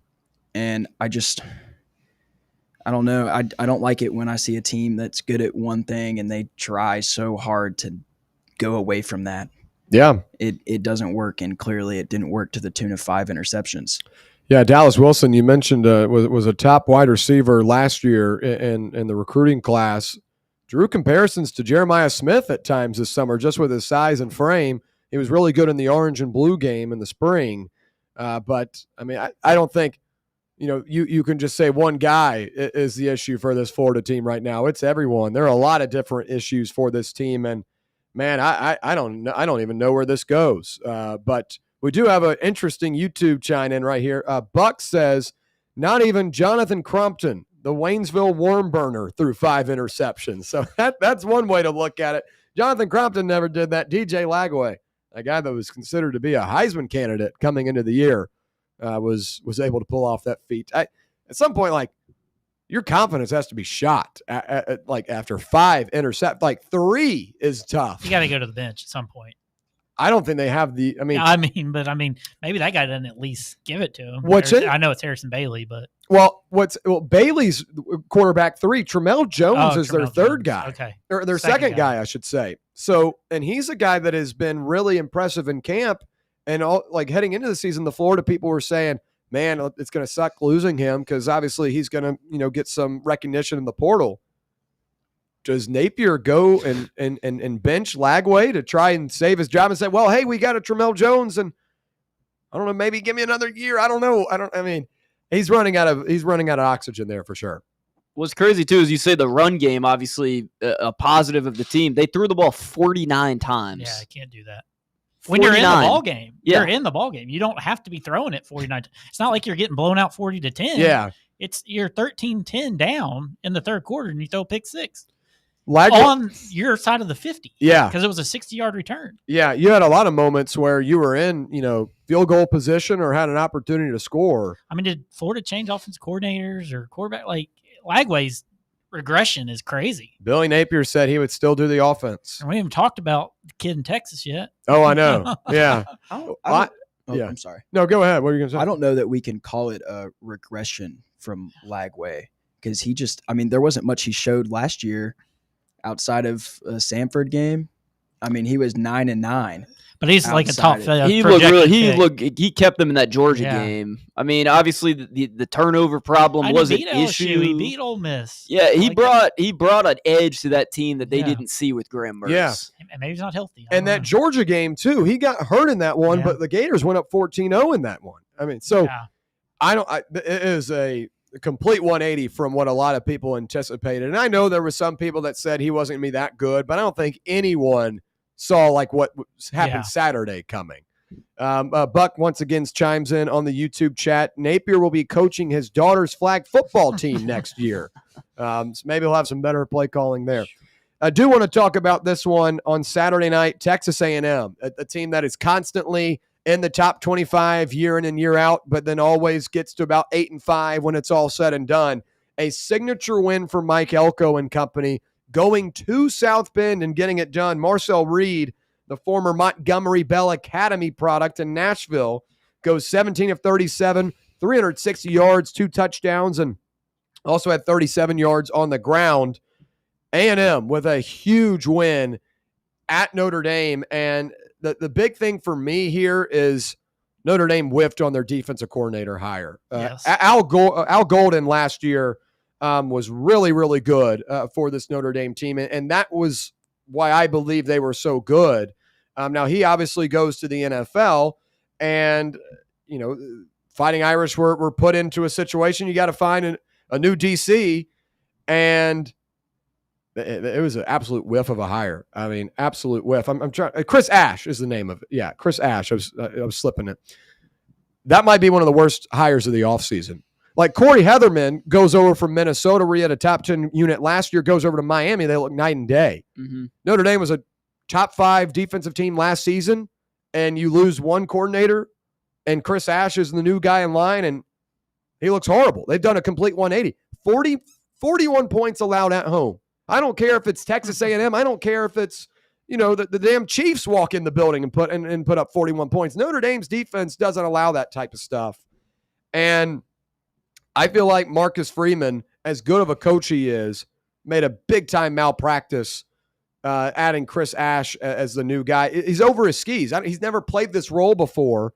He got the elevation to the defensive coordinator role, and I think it's showing. Obviously, Texas A&M going on the road and winning that game is a bigger takeaway here. But through 2 games, I've seen Notre Dame's defense allow, 35 points against Miami? And 27. Yeah, or was it 30? 27-24, I think was the final. Oh, it was okay. Yeah, but still, yeah. 27 points to Miami with a new quarterback and a totally new offense, and then 41 points to Texas A&M after a bye. They had a bye week last week, Notre Dame did. Who the hell schedules a bye in week 2 of college football and then turns around in their own building and allows 41 points? Worst hire of the offseason. That's my takeaway from this game. Obviously, there are a lot of other ones. Anything from Texas A&M, Notre Dame that caught your eye, Garrett? I think Mario Craver for Texas A&M has been incredible this year. 443 receiving yards, 4 touchdowns, 22 yards per catch. He had 207 receiving yards the other night. An absolutely insane game. I mean, that was like Chris Brazzell and then another 30 yards, basically. Le'Veon Moss looked pretty good. Marcel Reed looks really good. I think there were a lot of questions about him in the offseason. Can he throw the ball? Is he good enough? I think he's put a lot of those to bed early in the season. I think he looks like a top 5-6 quarterback in the SEC right now. He is a dual threat guy. I've been impressed with what he's looked like so far. And for Notre Dame, their schedule does not get that much easier. I mean, they play a Purdue team this week that they'll run out of the stadium, but then they have Arkansas on the road, who we documented earlier, has the talent and has the weapons to put up points. And when the Chris Ash defense might as well be that. Chris Ash defense is being bad. The Arkansas team could run all over them. Taylor Green, Omega Blake. There's a lot of guys that could get they could be good in that game and create a problem for that defense. Real quick, I do want to mention this game as well. Diego Pavia, a guy that talked nonsense all summer, has lived up to the hype so far. 3-0 are the Commodores. Go on the road and beat South Carolina 31-7. Lenora Sellers obviously gets banged up here, but not only did Pavia, a loudmouth quarterback, go on the road and put together this performance, you had Shane Beamer crashing out on the sideline, yelling at 4 different officials and just acting a fool. Crying, yeah. Can't thank Vanderbilt enough to putting an end to South Carolina's unwarranted hype. And also you see what Virginia Tech did this weekend. Virginia Tech loses to Old Dominion at home, and that was South Carolina's signature game so far was beating Virginia Tech. After that first drive of the game, they never looked the same. And if it wasn't for a big time punt return that went South Carolina's way, who knows where that game goes? Vanderbilt 3-0. Should we start respecting the Commodores as a legitimate, kind of maybe not a threat to win the SEC title or anything like that, but a threat to, win 8 or 9 games in this conference? That was supposed to be one that they were supposed to lose. Now, the line going into the game on VIP play was really small, like a +3 were the Commodores, but I don't think anyone saw that coming. And that matchup at the end of the season for the Volunteers might have gone a little bit more interesting as well.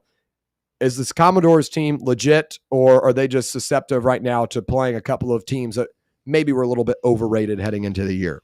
I think it's a little bit of both, but I think Diego Pavia is one of the best quarterbacks in the SEC. You see the videos of him laying his body out in these blocks, to get his playmakers, downfield. I think he's one of those players as a Tennessee fan.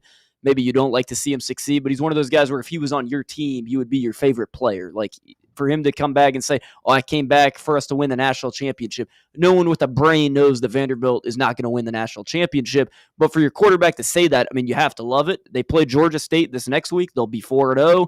Then they play Utah State. They'll be 5. They will be 5-0 going into Bryant-Denny Stadium in 3 weeks.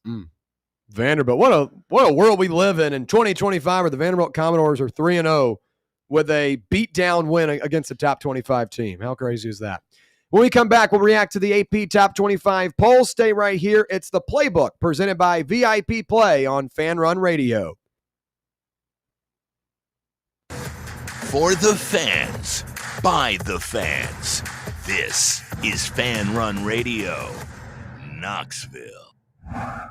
Today, we raise a glass of Jameson Irish whiskey to the sport of football. Hear, hear!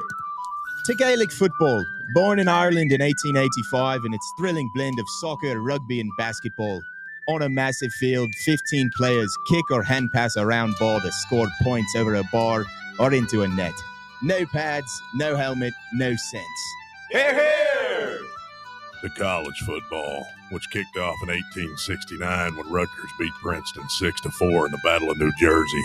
With 11 players and helmets and pads, teams battle on a 100-yard gridiron with explosive pass plays and hard-hitting tackles. Unless you're called for targeting. Hear, hear! Since 1780, Jameson Irish whiskey has been enjoyed by sports fans all around the globe. Whether your football is Gaelic, American, or even soccer, we can all agree on super smooth Jameson Irish whiskey. Hear, hear! Are you tired of hiding your smile because of crooked teeth? At Knoxville Smiles, we've got the perfect solution. Invisalign. No metal, no wires. Just clear, comfortable aligners that straighten your teeth without anyone noticing. Eat what you want, smile with confidence, and see results in as little as 6 months. Call us today for more information about Invisalign, 865-539-1776. Or just visit us online at knoxvillesmiles.com. Smile brighter with Knoxville Smiles. We really need to get some branded stuff. Shirts, hats, promo items, something professional. We could just find a website and order a bunch of it ourselves. You could, but you're taking a big risk. You don't know the quality, the fit, the timeline. It's a roll of the dice. Yeah, I guess, but isn't that how everyone does it now? Not the ones who actually care about how their brand looks. Look, if we're putting our name on it, it needs to be done right. We need SM Athletics. SM Athletics? Yeah, they specialize in working with businesses like ours. Apparel, hats, promo gear, but real, customized stuff. They actually care if it turns out right. Probably a lot better than getting stuck with 100 t-shirts with crooked logos. Exactly. Plus, they'll walk you through everything. Sizing, colors, material, so it matches the image we're trying to build. Makes sense. What's the name again? SM Athletics. Trust me, if you want to look like a real company, not a flea market stand, this is the move. If you're serious about your brand, work with people who are serious about getting it right. SM Athletics. Got a problem tree looming over your home? Call ECR Total Landscapes. Whether it's trimming, removal, or storm cleanup, our certified pros get the job done safely and efficiently. We're licensed, insured, and ready 24/7 for emergency calls. Big or small, we cut them all. ECR Total Landscapes. Call now for a free estimate, 865-384-2012, and mention promo code FANRUN for free stump grinding on any tree removal now through the end of the year. Also, visit us at ecrtotallandscapes.com.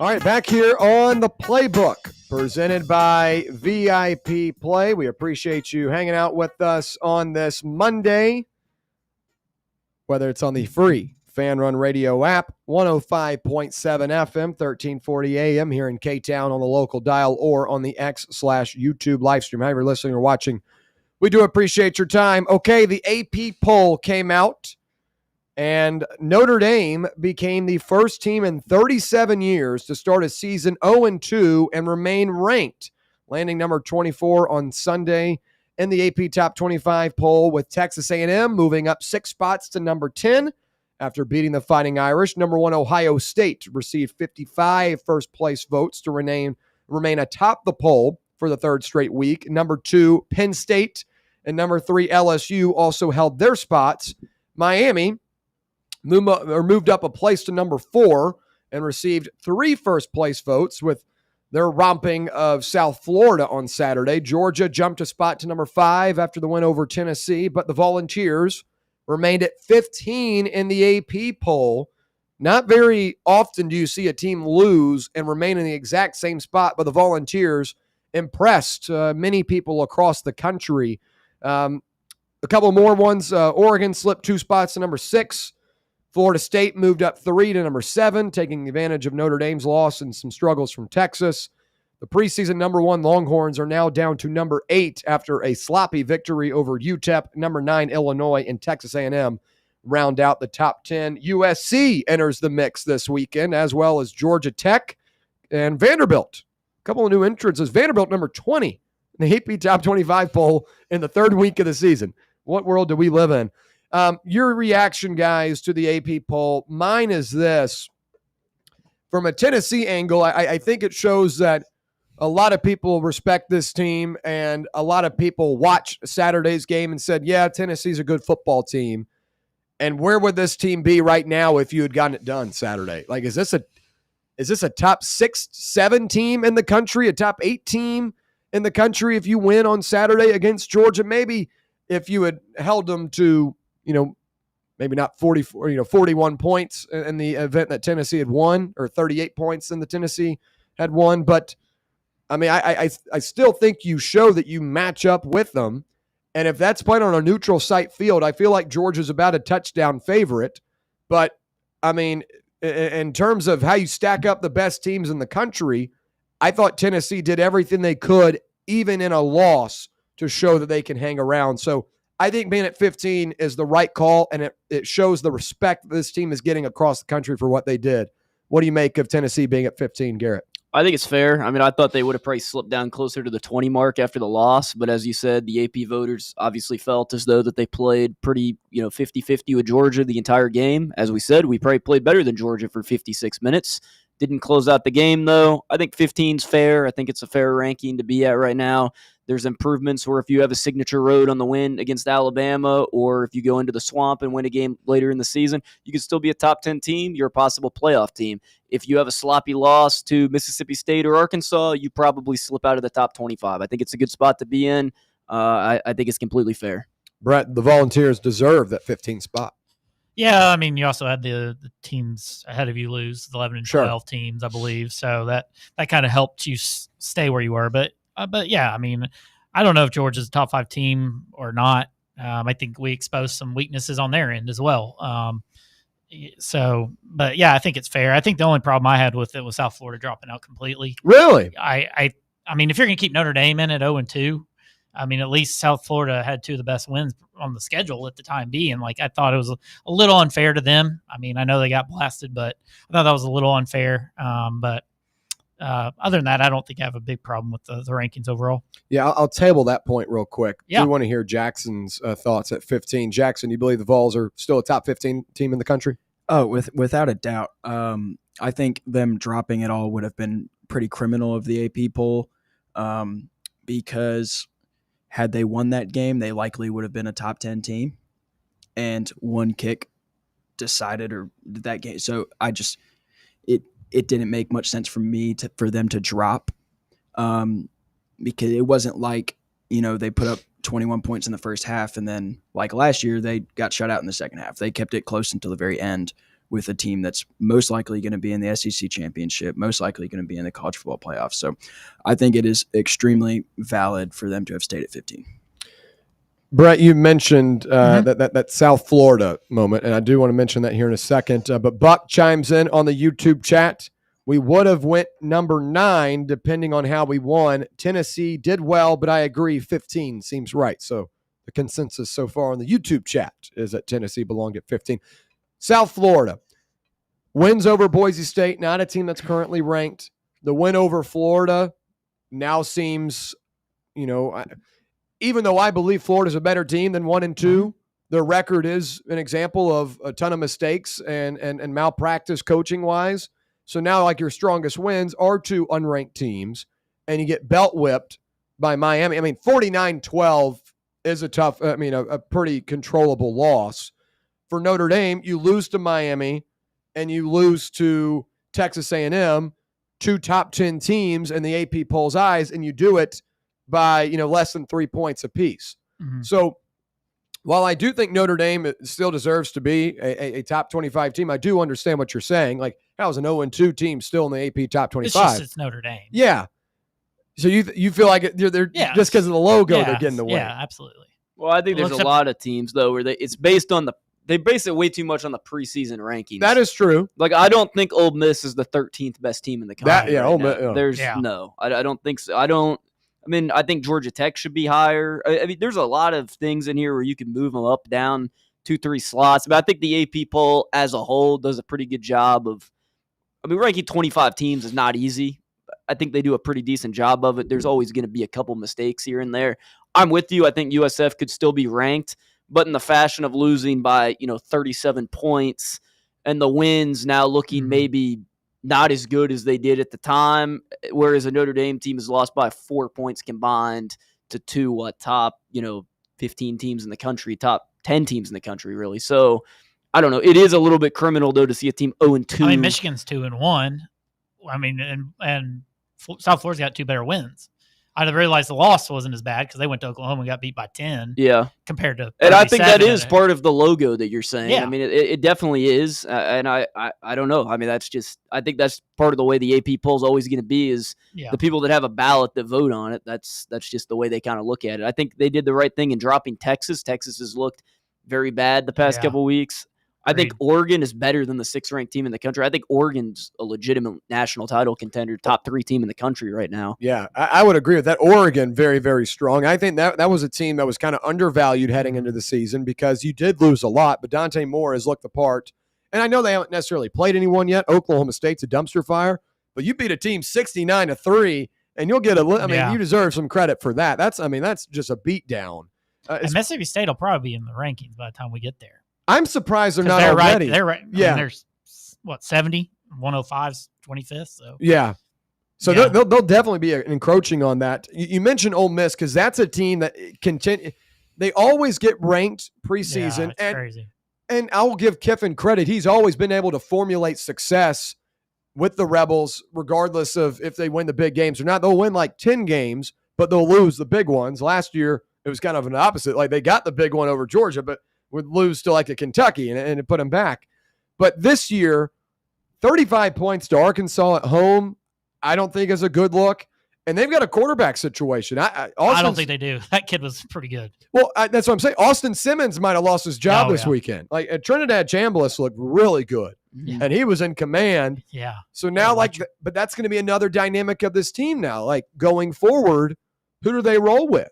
And I've got people that are well connected with that program, and there are people inside that say, Austin Simmons, he's not going to cut it. And this Trinidad kid came out there and damn near won the job, if not, won it with the way he played. And I don't think Arkansas is a great team, but 21-29, 353 yards in your opening debut, that's pretty strong. Maybe Ole Miss playing like that as a top 20, deserves more credit in the top 25, but so far from what I've seen from them, I don't think that is a 13th best team in the country. Well, that whole area, 12, 13, 14 is where I have the most problem in the poll. Because Iowa State, they went to Ireland. They beat Kansas State. Kansas State is horrible.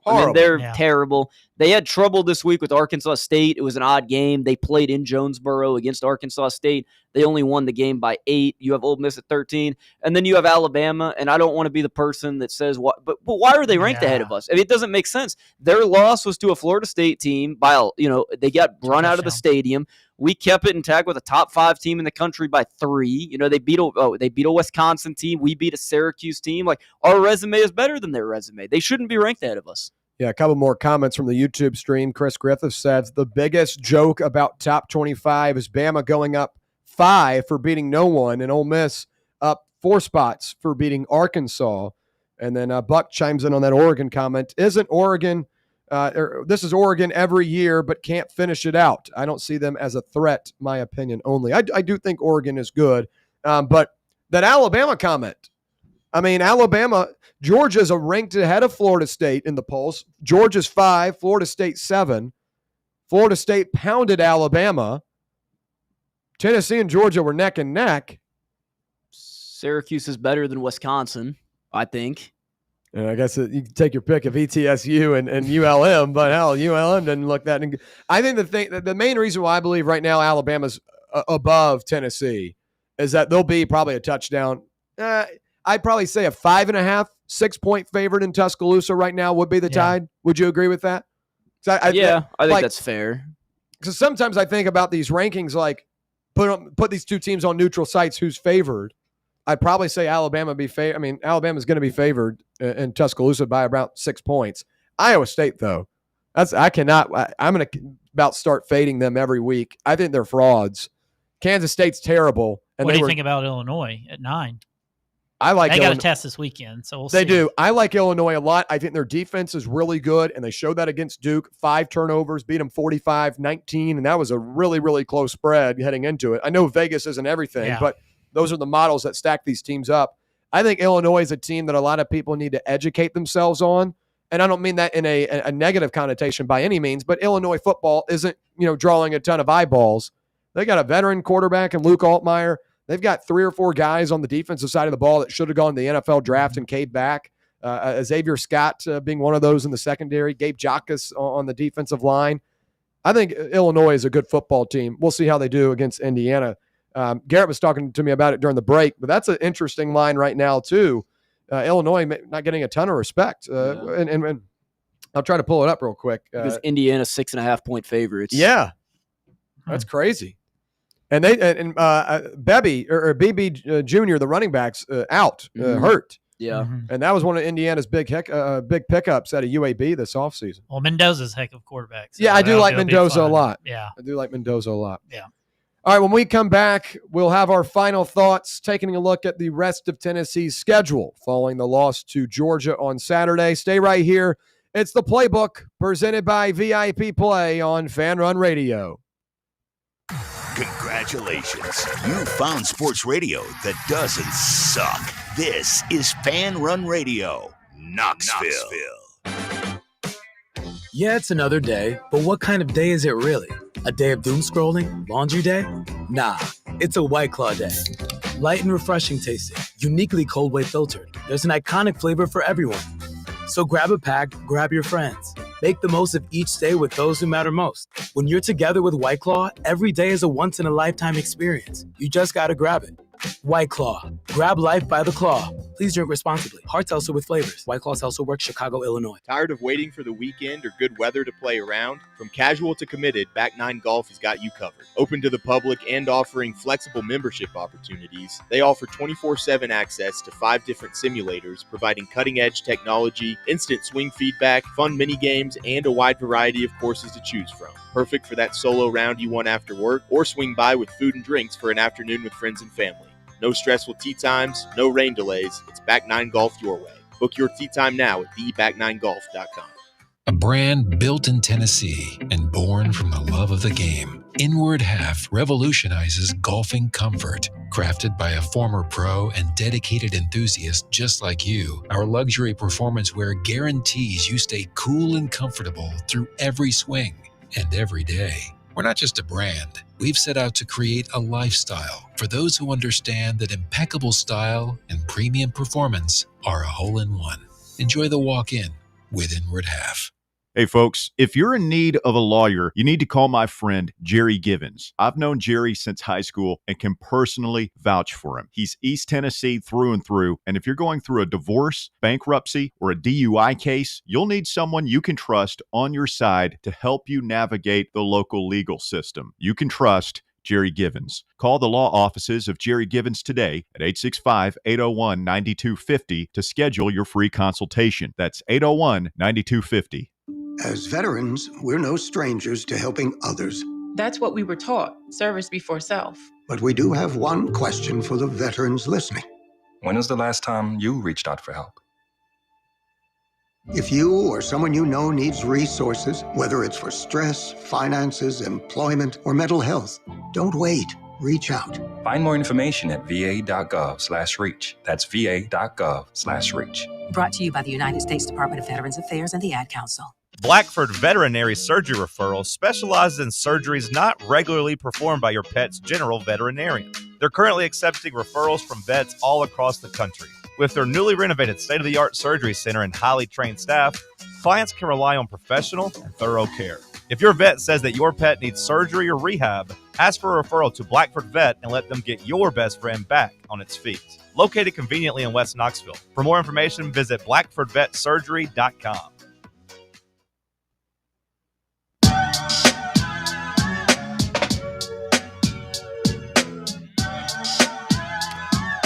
All right, final thoughts on this Monday edition of the Playbook, presented by VIP Play. And folks, football season is officially back. The best way to get on the action is the VIP Play app. Go claim your free $100 in bonus bets when you bet $5 by using the code FANRUN. That's FANRUN in all caps to claim those bonus bets. Bet on tonight's Monday Night Football action. You got 2 games on the slate. Number 6 and 7, Baker Mayfield and C.J. Stroud going at it in the first game, and then you got the Chargers and Raiders after that. Want to bet on that game? Use the VIP Play app. Use that code FANRUN. FANRUN, all caps, to claim those bonus bets. Gambling problem? Call 1-800-889-9789. Must be 21 years or older and located in Tennessee to bet. Final thoughts today. Referring to the remaining schedule for the Volunteers, is this a team that can manage a 10-win regular season? I don't have a ton of confidence right now in going on the road to Alabama, and I basically chalk that up as your second loss. Oklahoma is a good football team. John Mateer is one of the best quarterbacks in the country, and he's played like that so far. The transfer from Wazoo brings over his offensive coordinator, Ben Arbuckle. They look great. I think Florida is going to be possibly like a really, really interesting one in the second to last weekend of the season.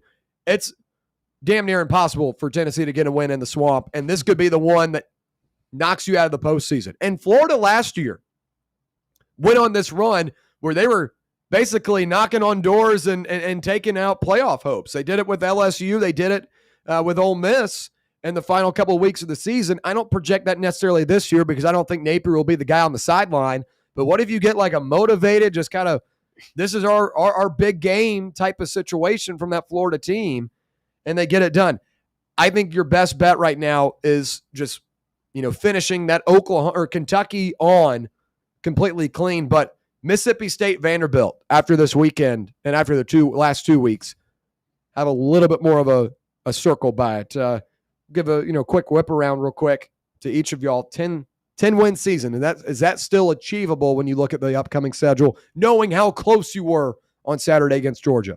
I think if you go undefeated at home the rest of the season is possible, because I think you can split Alabama, Florida. If you don't protect home field advantage and you lose to Oklahoma or you lose to Vanderbilt or Arkansas, then no. But I think if you protect home field advantage, it's possible. Brett. Man, that's tough. The way the defense was. I feel like you're going to have to score. And, do you go on the road and do that against Mississippi State? And can you score with Arkansas? Things like that. Like, these are toss-up games right now when they didn't look like that to start the season. Because I didn't expect the defense, even though we knew we had these injuries, to be as poor as they were against the Gunnar Stockton-led team. And these quarterbacks in this conference can prove they can go play and win football games. Yeah. And I think Blake Shapen, Taylon Green, you go down the list, you're going to face some tough quarterbacks. Ty Simpson looks better. So I'm going to say no today. Okay. I don't think we're a 10-win team. Okay. Jackson. I don't see a game on our schedule that I can pencil in as a guaranteed loss. I know there's stigma around going down to Bryant-Denny Stadium, but I think in 2 weeks we'll find out just how big of a game that will be when Georgia plays Alabama. I think based on how that game ends may change how I feel about that Alabama game, but I'm confident in every game of our schedule because of how we played against Georgia and knowing that our defense can only improve with the addition of 4 starters back. I think 11 wins is very much on the table. Yeah, and, wow. 11. A rematch with Georgia in the SEC championship. Wow. Some optimism. I like to be He's young. optimistic. Yeah. But I will say I've had my fair share of understanding how this team works. Yeah. But I will stay optimistic. I like the optimistic approach there from Jackson. All right, so that's going to wrap it up for the first ever edition of The Playbook presented by VIP Play. We appreciate you listening along with us. We'll be back tomorrow 1 to 3 right here on Fan Run Radio. It's The Drive coming up next.